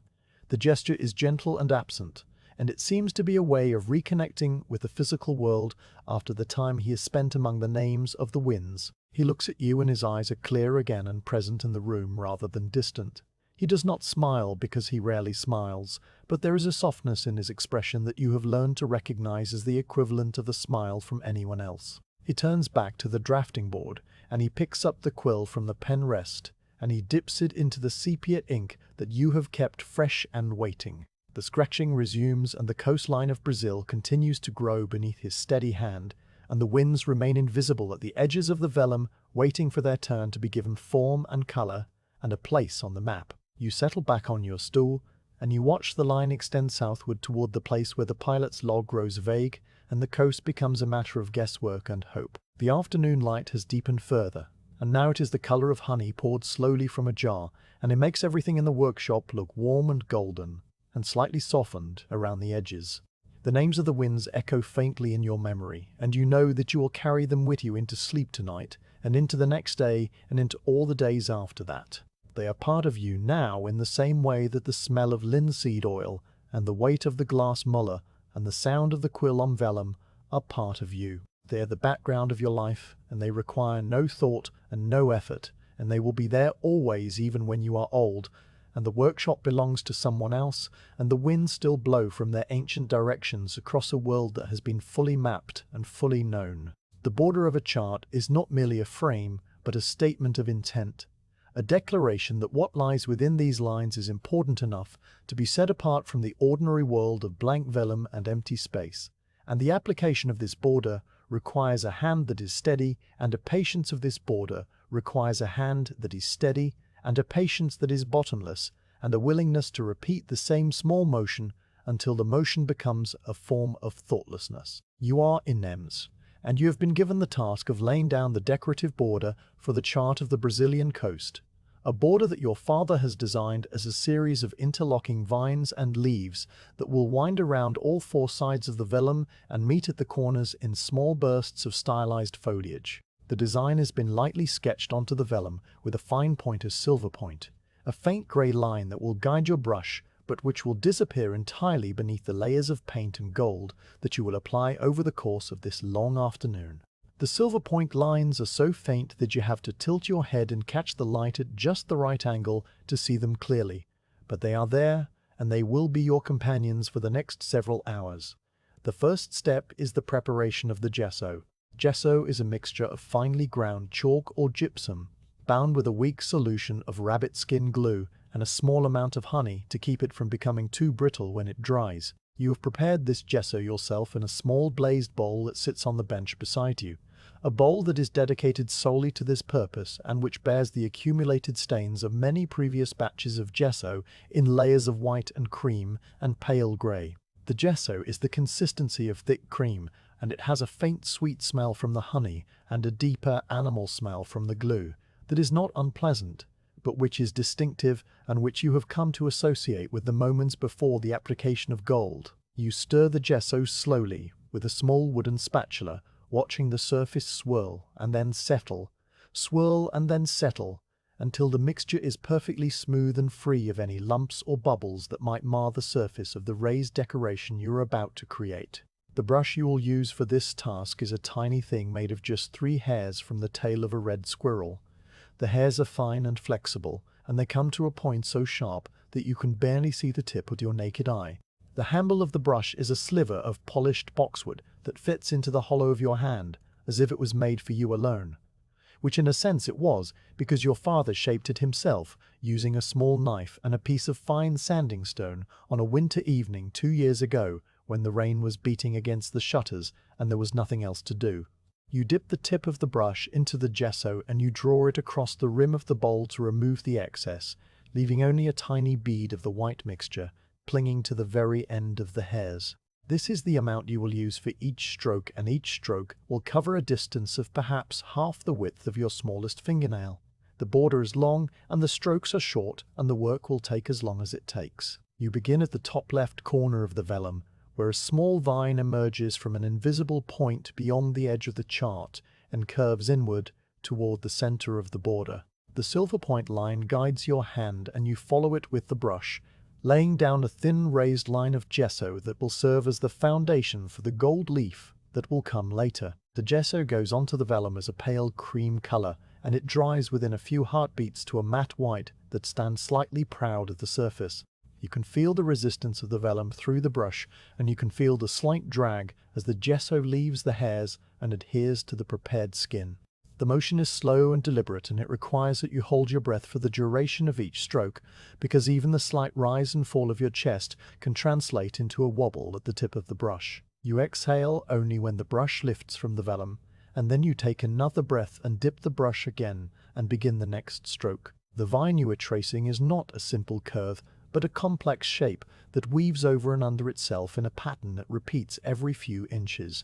The pattern was designed by your father, but you have drawn it so many times now that your hand knows the shape better than your mind does.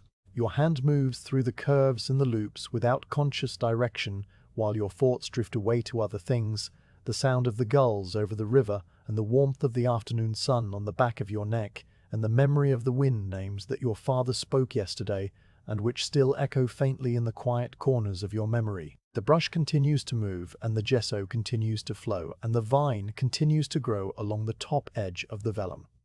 The vine is accompanied by leaves at regular intervals, small pointed ovals that branch off from the main stem and curl slightly at their tips. Each leaf requires 3 strokes of the brush, 1 for the central vein and 2 for the outer edges that meet at the tip. You count the strokes in your head as you work, a habit that helps you maintain the rhythm and ensures that each leaf is identical to the one before it and the one after it. 1 for the vein and 2 for the edges. 1 for the vein and 2 for the edges. 1 for the vein and 2 for the edges. The counting becomes a kind of music that plays silently in the background of your mind, and the leaves appear on the vellum one after another, like notes on a page of written music. The pattern is regular and predictable and deeply boring in the way that all good borders are boring, providing a structure that contains the wildness of the unknown coasts and the unnamed seas within a framework of perfect order. You reach the first corner after what feels like a very long time, but which is in truth perhaps 20 minutes of steady work. The corner design is more elaborate than the straight border, and it requires a concentration that pulls you back from your drifting thoughts and into the immediate present of the brush and the gesso and the silver point line.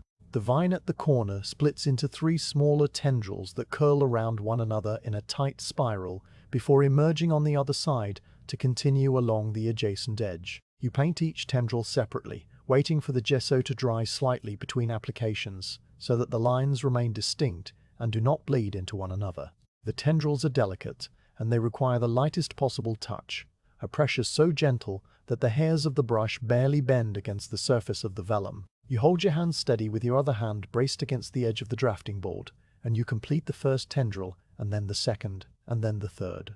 The corner is finished, and you allow yourself a slow exhale and a moment to rest your eyes before you begin the long edge of the top border. Your father is working at his own bench across the room, and the sound of his quill is a soft counterpoint to the near silence of your brushwork. He is adding the names of the coastal features to the chart, the Rio São Francisco and the Cabo de Santo Agostinho and the Bia de Todos os Santos.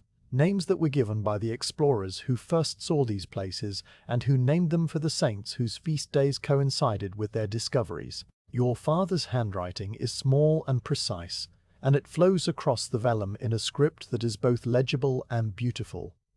A script that he learned as a young apprentice in the workshop of a master mapmaker in Porto, who was himself trained by a monk from the monastery of Alcobaça. The names settle onto the chart, and they give the coast an identity that the bare line alone could not provide, transforming a stretch of anonymous shoreline into a place with a name and a history and a meaning. You return your attention to the border, and you begin the long edge that runs along the top of the chart from the finished corner toward the next corner, which is still a great distance away. The gesso in the bowl is beginning to thicken slightly as the water evaporates into the warm air of the workshop, and you add a single drop of clean water from the small jug beside you, stirring it in with the wooden spatula until the consistency returns to that of thick cream. The drop of water makes a soft sound as it falls into the bowl, and then the stirring makes a soft sound, and then there is silence again, except for the scratch of the quill and the distant murmur of the city. The vine continues to grow under your hand, and you find that you've entered a state of mind where the work is doing itself and you are merely watching it happen. This state is familiar to you, and it is one of the reasons you do not mind the long hours of repetitive labor that make up so much of your life in the workshop. There is a peace that comes from letting your hands do what they know how to do, while your mind floats free and untethered from the immediate demands of the moment. You think about the gold leaf that waits in its wooden bowl on the shelf, and you think about the moment when the gesso will be dry and ready to receive the gold. A moment that will come tomorrow, or perhaps the day after, because the gesso must cure completely before the gold can be applied, or else the gold will not adhere properly and will flake away when the chart is rolled for storage. There is no hurry, and you do not rush. The second corner arrives eventually, and you navigate its complex curves with the same care you gave to the first corner. The tendrils spiral and curl and meet and separate, and when you lift the brush for the final time at this corner, you feel a small sense of accomplishment that is out of all proportion to the actual work you have done. You have completed the top border and one corner, and now you must begin the long edge that runs down the right side of the chart, a distance that is slightly longer than the top edge and which will require more gesso and more time and more of the same steady concentration. You dip the brush and you find the silver point line, and you begin. The afternoon light has begun its slow shift from the bright gold of midday to the deeper amber of late afternoon, and the shadows in the workshop are stretching across the floorboards toward the far wall. You have been working for perhaps 2 hours, and your hand is steady, but your back is beginning to ache from the position you have maintained over the drafting board. You pause, and you set the brush down on its rest, and you stand up slowly, feeling the stiffness in your spine and the slight numbness in your legs from sitting so long in one position. You walk to the window, and you look out at the river where the afternoon light is turning the water to a sheet of hammered silver, and the masts of the anchored ships are casting long, thin shadows across the surface. A small boat with a single laden sail is making its way upstream against the current, and you watch it for a moment as it tacks back and forth across the river in a series of slow zigzags. The boat reminds you of the borders you are painting, and the way the vine weaves back and forth across the edge of the chart, and you hold this small observation in your mind for a moment before letting it go and returning to your stool. You pick up the brush, and you continue the border. The right edge of the chart is longer than the top edge, but it is otherwise identical, and your hand falls back into the rhythm of the work as if it had never left. The gesso flows, and the vine grows, and the leaves appear at their regular intervals. The counting continues in the back of your mind, 1 for the vein and 2 for the edges, 1 for the vein and 2 for the edges. The words lose their meaning after a while and become simply sounds that mark the passage of time and the completion of each small unit of work. You reach the third corner, and you paint the spiraling tendrils, and then you begin the bottom edge, which runs from right to left across the lower margin of the chart.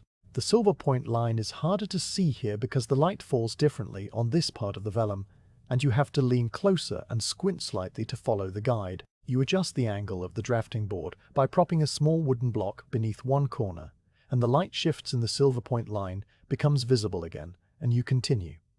The gesso in the bowl is running low, and you pause to mix a fresh batch. This requires you to measure out a small amount of the powdered chalk from a ceramic jar and a small amount of the rabbit skin glue solution from a covered pot and a tiny drop of honey from a small clay vessel that was once used to hold ointment. You mix these ingredients together in the bowl with a wooden spatula, stirring slowly and steadily until the mixture is smooth and uniform and free of lumps. The new gesso is slightly warmer than the old gesso because the glue solution has been sitting near the hearth and it has absorbed some of the residual heat from the morning fire. The warmth makes the gesso flow more easily from the brush, and you notice a slight improvement in the smoothness of the lines you are laying down. You make a mental note to warm the gesso slightly in the future, and then you return to the work, and the mental note fades away into the general background of your thoughts. The bottom edge of the chart is the longest of all because it must accommodate the space where the coastline of Brazil will eventually curve back toward the east and meet the edge of the known world. Your father has left this space blank for now because he is still uncertain about the exact shape of the southern reaches of the continent, and he prefers to wait for a more reliable pilot's log before committing a line to the vellum. The border does not depend on the contents of the chart, and it continues along its predetermined path regardless of what lies within its frame. This is one of the things you like about borders. They are certain in a way that the world itself is not. A border knows where it is going, and it goes there without doubt or hesitation. The fourth corner arrives, and you paint the final set of spiraling tendrils with a care that is equal to the care you gave the first corner, even though your hand is tired and your eyes are beginning to feel the strain of the close work. The tendrils curl and meet and separate, and when you lift the brush for the last time you see that the border is complete, a continuous circuit of raised gesso that encloses the chart on all four sides. The gesso is still wet, and it glistens faintly in the amber light of the late afternoon, and it will need to dry completely before you can apply the gold leaf. This drying will take at least a full day, and perhaps longer if the weather remains humid, as it often does in Lisbon during the spring months. You set the brush down in a small jar of clean water to soak, and you wipe the rim of the gesso bowl with a scrap of linen, and you cover the bowl with a piece of oiled cloth to keep the remaining gesso from drying out. Your father looks up from his work and he studies the border from across the room. His eyes travel along the top edge and down the right side and across the bottom and up the left side, and then they return to you. He nods once, and then he returns his attention to the chart and the names of the coastal features that he is inscribing in his small, precise script. The nod is all the praise you will receive, and it is all the praise you need. You know that the border is good because you have done this work many times before and you know what good looks like. The gesso lines are even and smooth, and they follow the silver point guide without deviation, and they will hold the gold leaf perfectly when the time comes. You clean your brush carefully, swishing it in the jar of water and then drawing it gently across a piece of clean linen to remove the remaining gesso from the hairs. The 3 squirrel hairs are delicate, and they must be treated with care, or they will splay and the brush will be ruined. You shake the point with your fingers and you set the brush in its wooden case to dry. The case is a small cylinder of hollowed boxwood with a fitted cap, and it protects the brush from dust and from accidental damage. You place the case on the shelf next to the other brushes, and you look at the chart with its completed border and its half-finished coastline and its waiting spaces where the winds and the sea monsters and the decorative elements will eventually be placed. The chart is a work in progress, and it will remain a work in progress for many days yet.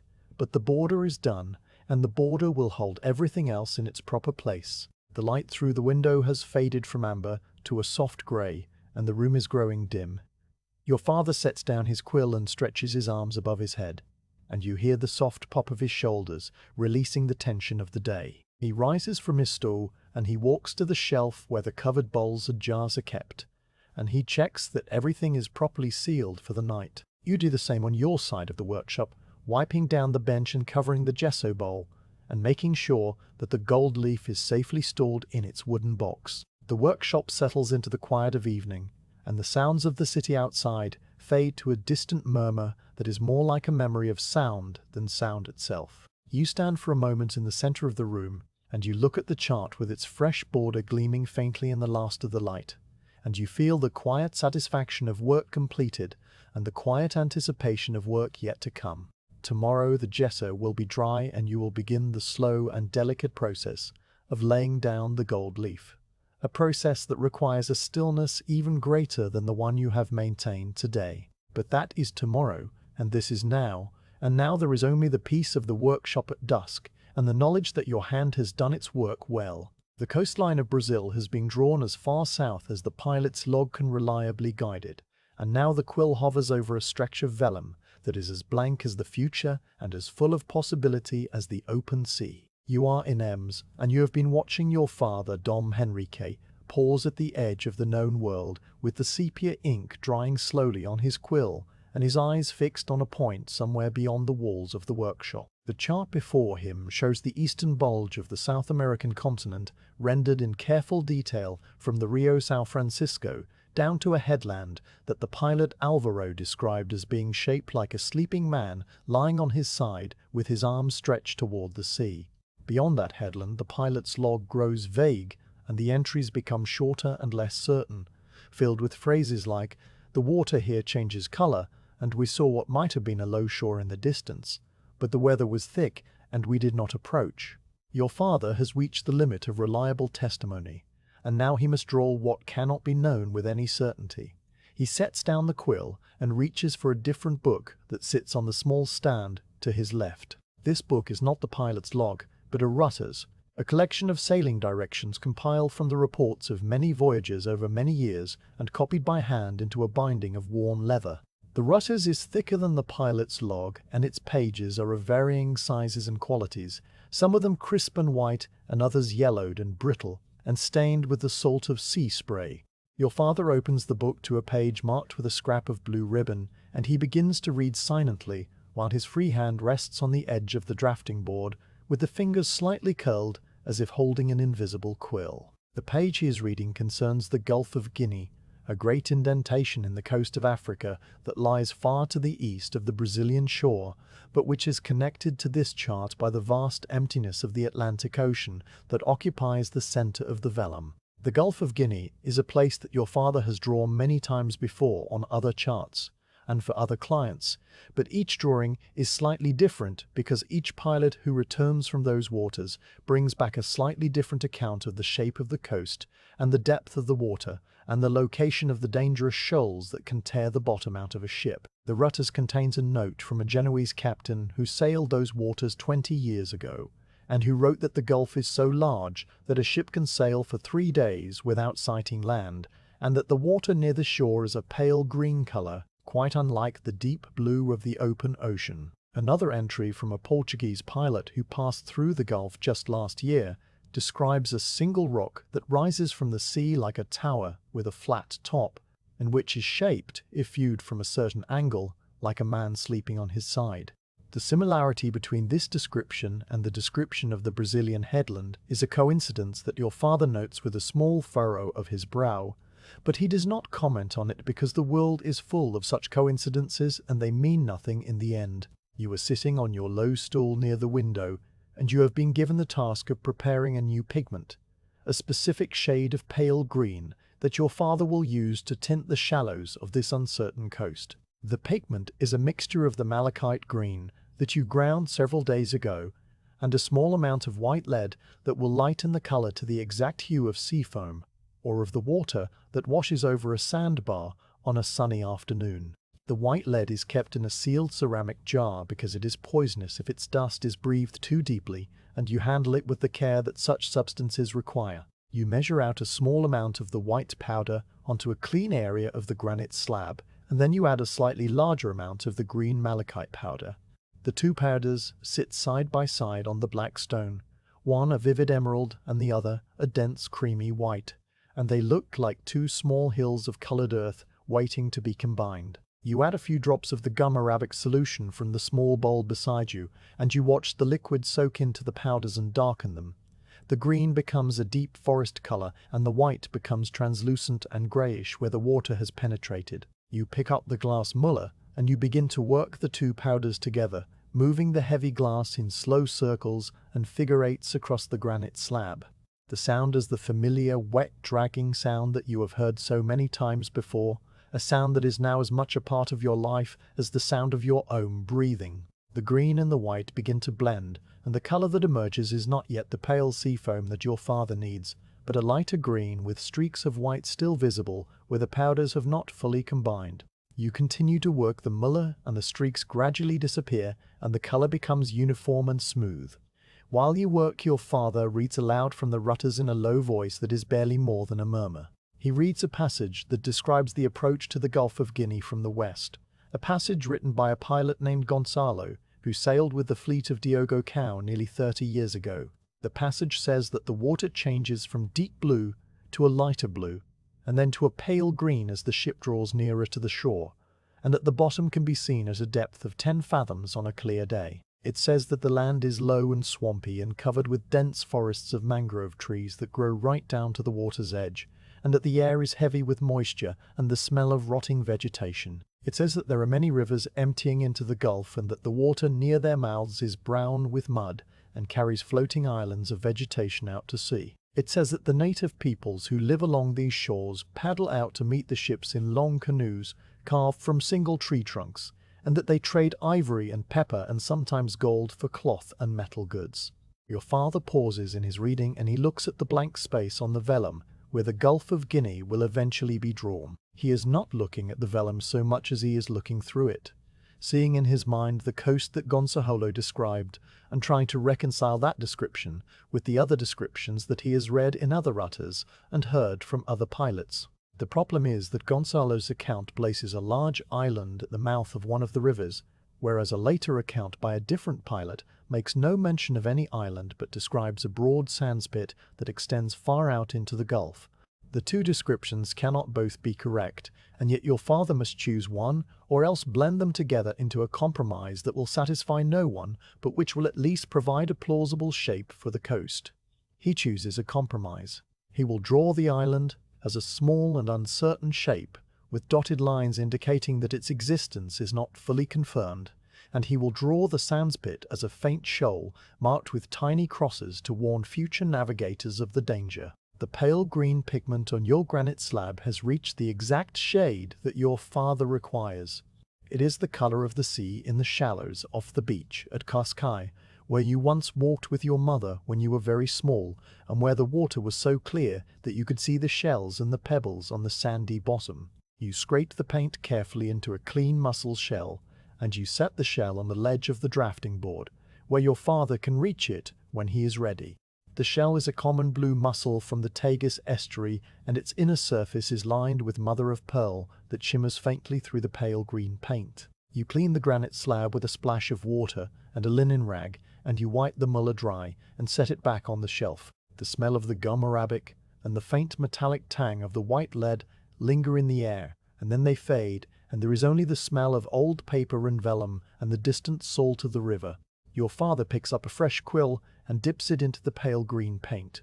The paint is thicker than the sepia ink, and it clings to the quill in a small bead that must be carefully controlled. He touches the quill to the vellum at a point just below the equator, and he begins to lay down a faint wash of color that will represent the shallows of the Gulf of Guinea.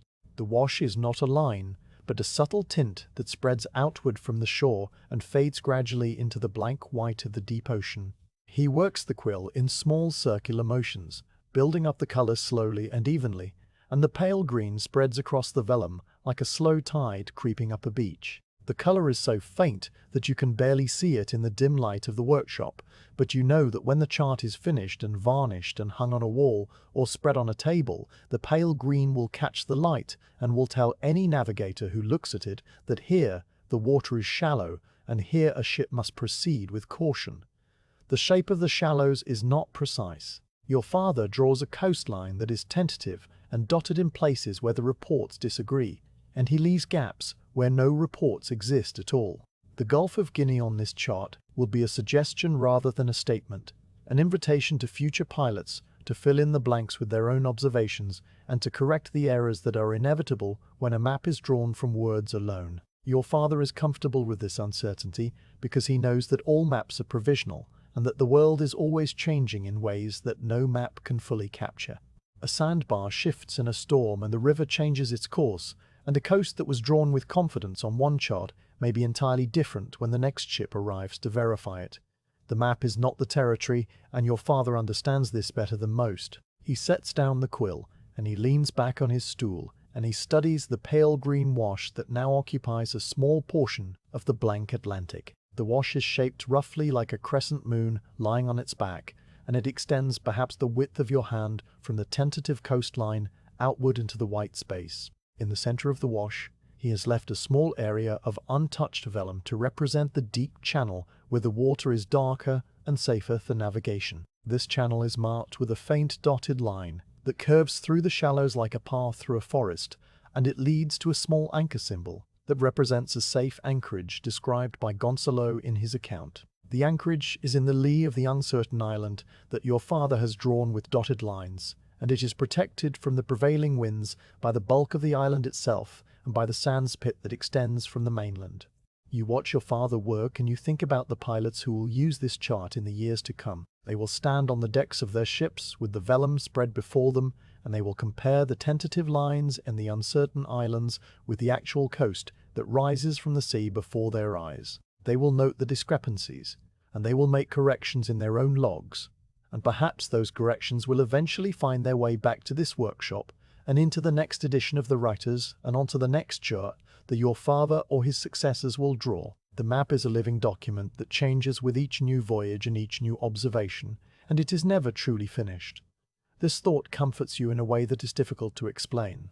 The incompleteness of the map is a reflection of the incompleteness of all human knowledge, and it reminds you that there is always more to discover, and more to draw, and more to learn. Your father adds a few small details to the Gulf of Guinea before he sets down the quill for the final time.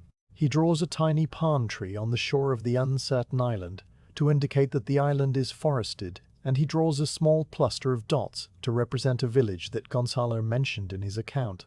He writes the name Rio dos Camamus beside one of the rivers, a name that means river of prawns and which was given by the sailors who found the estuary teeming with the small crustaceans. He writes the words Aqui há grande golfo in a small precise script beneath the pale green wash, a phrase that means, here there is a great gulf, and which is both a statement of fact and an admission of ignorance. The gulf is great, and it is here, but its exact shape and its exact dimensions and its exact dangers are still unknown and must be discovered by those who come after. The afternoon has moved into its later hours while your father has been working, and the light through the window has softened to a warm amber glow that makes the vellum look like old ivory. The pale green wash of the Gulf of Guinea catches the light and seems to glow from within, as if the water itself is illuminated by some hidden sun. You rise from your stool, and you walk to the window, and you look out at the real river that flows past the city, and you think about the fact that somewhere far to the south of here there is a real gulf with real shallows and real mangrove swamps and real rivers full of prawns. You will never see that gulf with your own eyes, but you have helped to draw it on a piece of vellum, and in that small way you have touched it and made it real for others who will follow. Your father covers the chart with a clean linen cloth to protect it from dust, and he rises from his stool and stretches his back. He walks to the shelf, and he checks the stoppers on the pigment jars, and he makes sure that the rutters is closed, and that the quills are clean, and that everything is in its proper place. The workshop settles into the quiet of the late afternoon, and the sounds of the city outside are muffled and distant. You stand beside your father for a moment, and you both look at the covered chart that holds the tentative shape of a gulf that neither of you will ever see. Then he nods once, and he walks to the door and he opens it, and the cool air of the stairwell rushes in, and you follow him down the narrow stairs and out into the street where the evening is beginning, and where the real world continues in all its uncertainty and all its possibility. The chart waits under its linen cloth for the next day, and the next line, and the next small addition to the great and incomplete map of the world. The sun has crossed the meridian and begun its slow descent toward the hills of Sintra. And in the workshop on the Rua dos Douradores, this movement is marked not by any clock or bell, but by the shifting angle of the light that falls through the small window and travels across the floorboards like a golden tide. You are Inês, and you have been sitting on your low stool for the better part of an hour, with no particular task before you, a rare occurrence in the rhythm of the workshop, but one that arrives now and then when the paint is drying and the ink is settling and your father is lost in one of his long silences. The chart of the Brazilian coast and the tentative Gulf of Guinea rests under its linen cloth on the drafting board, and the room is filled with the particular stillness of an afternoon that has no urgent demands. The sounds of the city drift up from the street below, but they are softened by the thick walls and the closed shutters, so that they seem to come from very far away, or from a memory of a city rather than the city itself. Your father, Dom Henrique, is seated at his bench near the window, but he is not working. His hands rest on his thighs with the palms turned upward, and his eyes are half closed against the brightness of the light that streams through the uneven glass panes. His breathing is slow and regular, and you can see the slight rise and fall of his chest beneath the faded brown wool of his tunic. He might be sleeping, or he might be thinking, or he might simply be resting in that way that older men rest when the afternoon heat settles over the city and makes any movement seem like an unnecessary effort. You do not disturb him because you know that these moments of stillness are as much a part of the work as the grinding and the mixing and the drawing. The mind needs time to rest, and the eyes need time to look at nothing in particular so that they can see more clearly when they return to the vellum. The light itself is worth watching, and you have learned over the years to see it as a substance rather than an absence of darkness. It enters the window as a broad shaft of pale gold that contains within it countless tiny dust motes suspended in the still air. These dust motes drift and swirl in slow spirals that seem to follow some invisible current, rising and falling and turning in patterns that are too complex to predict but too beautiful to ignore. You watch a single mote as it rises from the level of the floorboards to the height of the window ledge, and then catches a different current and drifts sideways toward the drafting board. The mote is so small that you lose it several times when it passes out of the brightest part of the shaft and into the relative shadow near the edge of the light. Each time you find it again by waiting patiently and letting your eyes relax until the tiny speck of brightness reappears against the darker background of the workshop wall. This is a game you have played since you were a child, and it never fails to calm your thoughts and slow your breathing. The quality of the light changes as the afternoon progresses. In the early afternoon, it was a clear and almost white gold that made the colors on the shelf seem to vibrate with their own inner illumination. The blue of the azurite pot glowed like a piece of the summer sky, and the green of the malachite seemed to pulse with the life of a living leaf. Now, as the sun moves lower, the light has deepened to a richer amber that casts longer shadows and makes the edges of things softer and less distinct. The dust motes are less visible in this amber light, but the air itself seems to have taken on a faint golden haze that fills the workshop with a warmth that is more than just temperature. It is the warmth of the end of the day and the approach of evening, and it carries with it a particular kind of peace that comes when the work is done, or at least paused, and there is nothing that must be accomplished before the bells ring for vespers. Your attention drifts from the dust motes to the surface of the workbench beside you. The bench is old, and its wooden surface is scarred with the marks of many years of use, small gouges where a knife slipped, and a dark stain where a pot of ink was overturned long before you were born, and a pale ring where a wet cup once stood and left its ghost in the grain of the wood. In the amber light, these marks are more visible than they are at midday, because the low angle of the sun casts tiny shadows into each depression and makes the texture of the wood stand out in relief. You run your fingertip lightly over the surface, and you feel the smoothness of the areas that have been worn by countless hands, and the roughness of the areas where the grain has risen over time. The wood is warm from the sun, and it feels almost alive under your touch. Near the edge of the bench, there is a candle stub that you had not noticed before. It is a small remnant of beeswax, perhaps the length of your thumb, and this has melted and pooled and hardened again into an irregular shape that clings to the wood. The candle must have been burning last night when your father stayed late to finish some small detail on the chart, and he must have forgotten to clean up the wax before he went to bed. The wax is a pale honey color, and it is translucent in the amber light so that you can see the grain of the wood through the thinner parts of the puddle. A small blackened wick protrudes from the highest point of the wax like a bent and tired finger, and the wax around the wick is darkened with a faint smear of soot. You reach out and you touch the edge of the wax puddle with the tip of your fingernail. The wax is cool and firm, but it yields slightly under pressure, and your nail leaves a small crescent mark in the surface. You press a little harder, and the wax lifts slightly from the wood at the edge where it has not adhered completely. You work your fingernail under the lifted edge, and you begin to peel the wax away from the bench in a slow and careful motion. The wax comes up in a single thin sheet that curls as it separates from the wood, and the sound it makes is a soft crackling like the sound of very thin ice breaking under a light footstep. The underside of the wax is smooth, and it has taken on the exact texture of the wood grain so that it looks like a negative impression of the bench surface. A ghost of the wood captured in honey-colored wax. The peeling takes time because you do not want to break the sheet and because there is no reason to hurry. The afternoon is long and the light is warm, and your father is still resting with his eyes half closed and his breathing slow. You work the wax free inch by inch, and you let the curled sheet accumulate in your other hand, where it forms a small translucent scroll that catches the light and glows from within.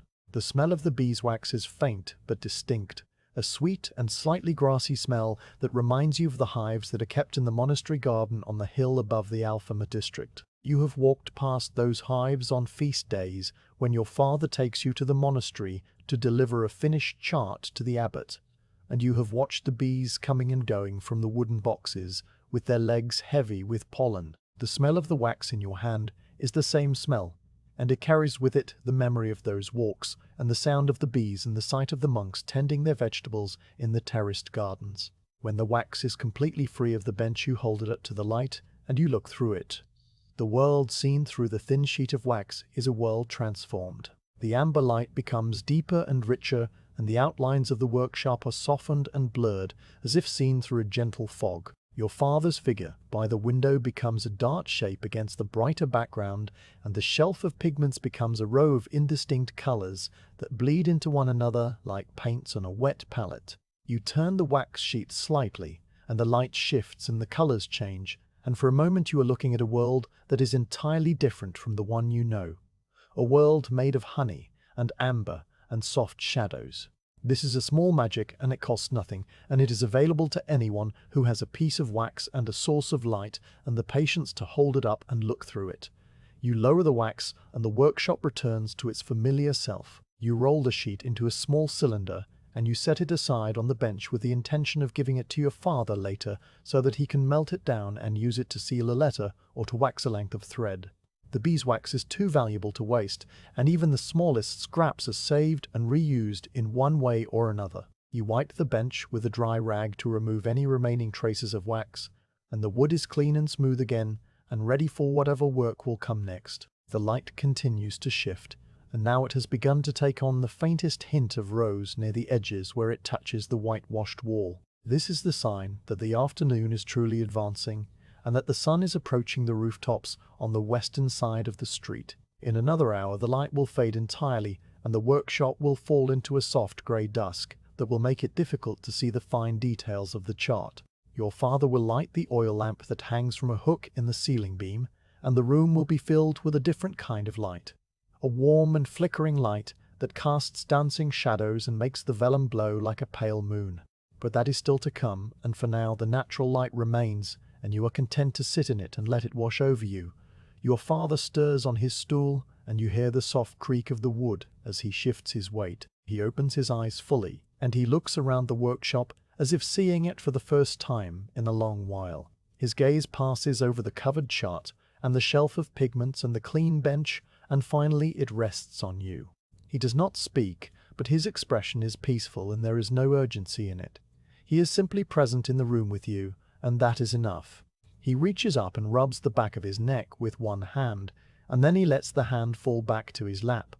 The afternoon has been long and quiet, and nothing of any importance has happened, and this is exactly as it should be. You become aware of the small sounds of the workshop that are usually lost beneath the noise of work. The roof timbers creak softly as the warmth of the day begins to fade, and the wood contracts by an almost imperceptible degree. The sound is a low groan that comes from above, and it is followed by a long silence, and then another groan from a different part of the ceiling. These sounds are the voice of the building itself, and you have heard them all your life, and they are as familiar to you as your own heartbeat. The building is old, and it settles a little more each year, and the timbers shift and the stones breathe, and the whole structure lives in a slow and patient way that is entirely unlike the hurried lives of the people who inhabit it. A fly buzzes somewhere near the window, and the sound rises and falls and then stops abruptly when the fly lands on the glass. You can see it there, a small dark shape against the amber light, and it walks in short, jerky movements across the pane looking for a way out. The fly does not understand that the glass is invisible but solid, and it will continue to walk and to bump against the barrier until it either finds the gap where the shutter meets the frame, or until it tires and rests and eventually dies on the windowsill. This is the way of flies, and there is nothing to be done about it. You watch the fly for a while, and then you look away, and when you look back it is gone, and you do not know whether it escaped or simply moved to a part of the window you cannot see.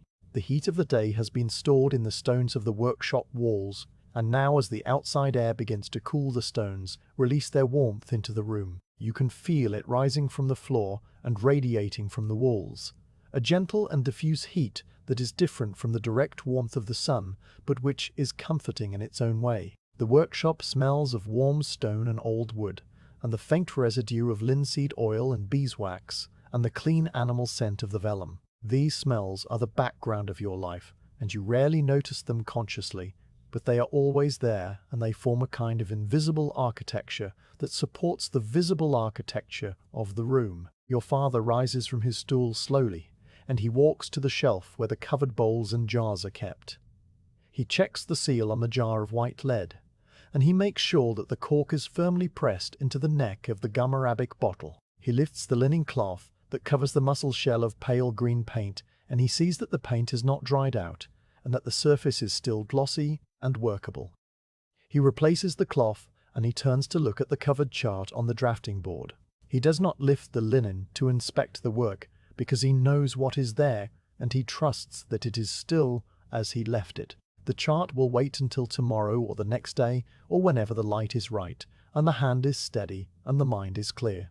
There is no deadline and no urgency, and the map will be finished when it is finished. You stand up from your stool, and you stretch your arms above your head, and you feel the pleasant pull of the muscles in your shoulders and back. The stretching feels good after the long period of sitting, and you hold the position for a moment before letting your arms fall back to your sides. You walk to the window, and you look out at the street below, where the shadows are growing long, and the people are beginning to move with the slower pace that comes at the end of the working day. A woman in a dark shawl carries a basket of washing on her hip, and a man leads a donkey loaded with bundles of firewood, and a group of children run past chasing a rolling hoop. The river is visible in the distance as a band of silver grey that reflects the pale sky, and the masts of the anchored ships are dark vertical lines against the water. The scene is ordinary and unremarkable, and has been repeated in this street for hundreds of years, and it will be repeated for hundreds more. You turn away from the window and you look at the workshop one more time before the light fails completely. The shelf of pigments glows faintly in the dimming light, and the clean bench reflects the last of the amber glow from the window. The covered chart on the drafting board is a pale rectangle that seems to float in the gathering dusk. Your father stands near the door with his hand on the latch, and he is waiting for you to join him so that you can go down the narrow stairs and out into the evening air and walk the short distance to the small house where you both live, and where a simple meal of bread and cheese and olives will be waiting.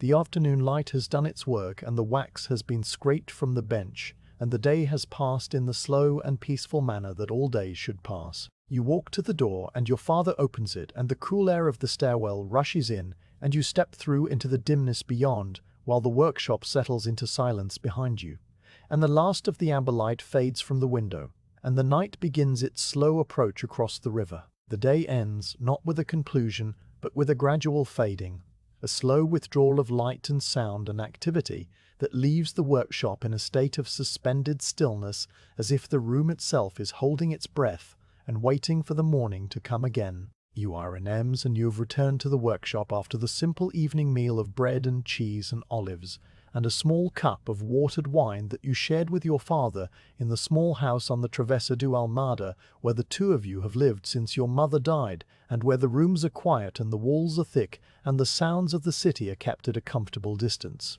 The evening walk back to the workshop was short and uneventful, just a few hundred paces along the cobbled street, with the sky fading from amber to violet above the rooftops, and the air cooling against your cheeks. Your father walked beside you in silence, and you matched your pace to his slower gait, and neither of you felt the need to speak, because the day had already said everything that needed to be said.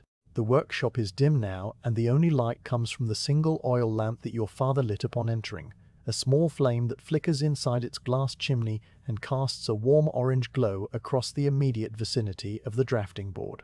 The rest of the room lies in deep shadow, and the shelf of pigments is a dark shape against the far wall, and the bench where you scraped the beeswax is invisible in the gloom. The oil lamp makes a soft hissing sound as it burns, and the flame dances slightly with the currents of air that move through the room even when the door is closed and the shutters are latched. The smell of the burning oil is faint and slightly sweet, and it mingles with the older smells of linseed and vellum and pumice dust that have settled into the fabric of the workshop over the years. Your father is standing before the drafting board, and he has lifted the linen cloth that covers the chart of the Brazilian coast and the tentative Gulf of Guinea. He is not looking at the chart with the critical eye of a mapmaker checking for errors, but rather with the quiet appreciation of a craftsman surveying the work of the day and finding it adequate. The coastline of Brazil extends southward from the Rio São Francisco to the headland shaped like a sleeping man, and then it fades into uncertainty and dotted lines and the pale green wash of the shallows. The border of interlocking vines and leaves is complete in its raised gesso, and it waits patiently for the gold leaf that will be applied tomorrow or the day after. The compass rose in the corner is fully drawn with its radiating lines and its tiny cardinal points, and the names of the winds are waiting to be inscribed in your father's careful script. The chart is not finished, but it is further along than it was this morning, and that is enough for one day.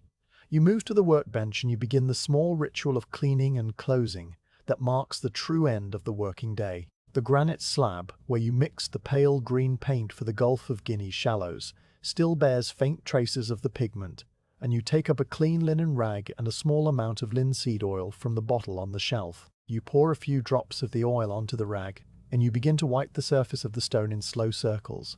The oil dissolves the dried paint, and the rag turns pale green as you work, and the granite emerges from beneath the stain as black and glossy as it was this morning. The smell of the linseed oil rises and fills the space around the bench, and you work the rag into the corners of the slab and along the edges where the paint tends to accumulate. When the stone is clean, you fold the soiled rag and set it aside with the others that will need to be washed in the river water when the laundry is done later this week. The glass muller sits on the shelf where you left it after mixing the green paint, and you take it down and examine it in the lamplight.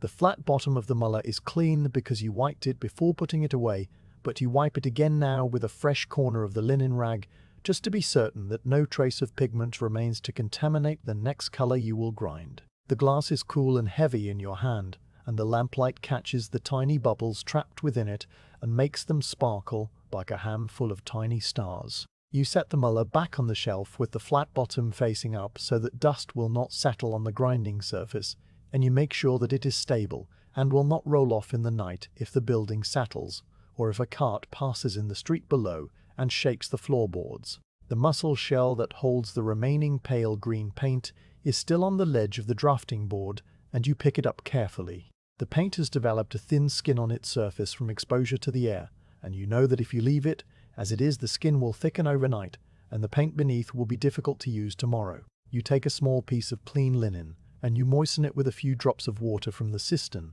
and you tuck the damp cloth into the shell so that it rests gently on top of the paint. The moisture from the cloth will keep the paint from drying out completely, and tomorrow you will be able to remove the cloth and stir the paint, and it will be ready for use again. You set the shell on the shelf next to the other paints, and you cover it loosely with a larger piece of linen to keep the dust off.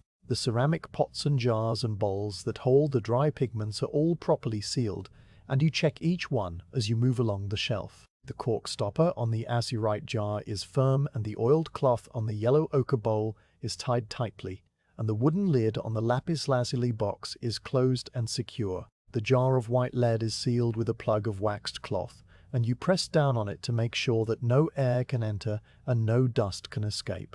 The white lead is poisonous and must be treated with respect, and you handle it with the same care that your father taught you when you were first allowed to touch the pigment jars. The lamp-black pot is covered with a fitted ceramic lid, and the sepia ink is stored in its sealed jar with the wax drip over the cork. Everything is in its place and everything is ready for the next day of work. Your father has been standing motionless before the chart for several minutes, and now he moves and reaches for the linen cloth that covers the vellum. He lifts the cloth carefully, and he shakes it once, to dislodge any dust that might have settled on it during the day, and then he drapes it over the chart again with a gentle motion that does not disturb the raised gesso of the border or the delicate pale green wash of the shallows. The cloth settles over the vellum like a blanket over a sleeping child, and the chart disappears from view and becomes once again a potential rather than an actual thing. It will wait under its cloth until the morning light returns and your father's hand is steady and the ink is fresh and the day's work begins again. The quills are the next to be tended. Your father gathers the quills that he used during the day and he brings them to the small basin of water that sits on a stand near the door. He dips each quill into the water and he swishes it gently to remove the ink from the nib and from the hollow shaft. The water in the basin is already faintly tinted with the sepia ink of previous cleanings, and it darkens further as he works the quills through it. He draws each quill across a piece of soft linen to remove the excess water, and then he sets them aside on a clean dry cloth to finish drying overnight. The quills are arranged in a neat row with their nibs pointing in the same direction and their feathered ends fanning out like the tail of a roosting bird. Tomorrow they will be dry and ready to be recut if necessary, and dipped into fresh ink and set to work on the next stretch of coastline, or the next decorative element, or the next decorative element, or the next name of a wind or a river or a distant cape. You take the basin of ink-stained water and you carry it to the back door that opens onto the narrow alley behind the workshop. The alley is dark now, and the stones are cool under your feet as you step outside. You pour the water onto the cobblestones and it spreads in a dark stain that will be gone by morning, washed away by the dew or evaporated into the night air. The smell of the ink is strong for a moment, and then it fades, and there is only the smell of damp stone and the distant salt of the river. You stand in the alley for a moment, and you look up at the narrow strip of sky visible between the overhanging eaves of the buildings. The sky is a deep violet blue, and a few early stars are visible as faint points of light that seem very far away and very old. The night air is cool on your face, and you breathe it in deeply, and then you turn and go back inside and close the door and slide the wooden bolt into place. The workshop is quiet now, and the only sound is the soft hiss of the oil lamp and the creak of the timbers as the building settles into the cool of the night. Your father is standing near the drafting board with his hands at his sides and his eyes half closed in the dim light.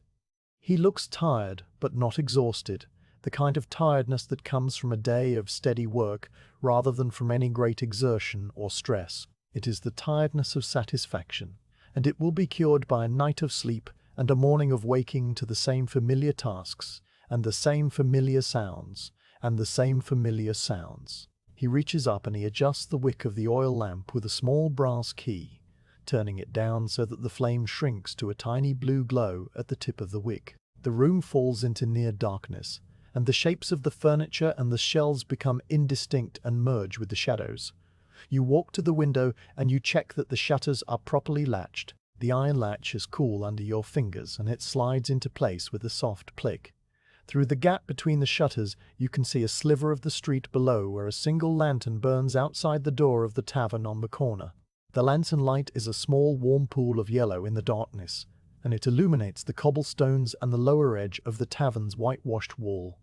A cat crosses the pool of light with a slow and deliberate pace and then disappears into the shadows on the other side. The cat is a familiar sight, and you have seen it many times on many evenings, and its presence is a small comfort that speaks of continuity and the persistence of ordinary things. Your father picks up the oil lamp, and he holds it in one hand while he uses the other hand to open the door to the stairwell. The lamp casts a small circle of light on the floorboards and on the lower steps of the stairs, and your father waits for you to join him before he begins the slow descent. You take one last look around the workshop, and you see the covered chart on the drafting board, and the shelf of pigments in their ordered rows, and the clean bench with its granite slab gleaming faintly in the lamplight. The room is ready for the night, and it will wait patiently for the morning and for the return of the light, and for the resumption of the slow and peaceful work that gives shape to the world. The stairs are narrow and steep, and you descend them carefully with one hand on the rough stone wall to steady yourself.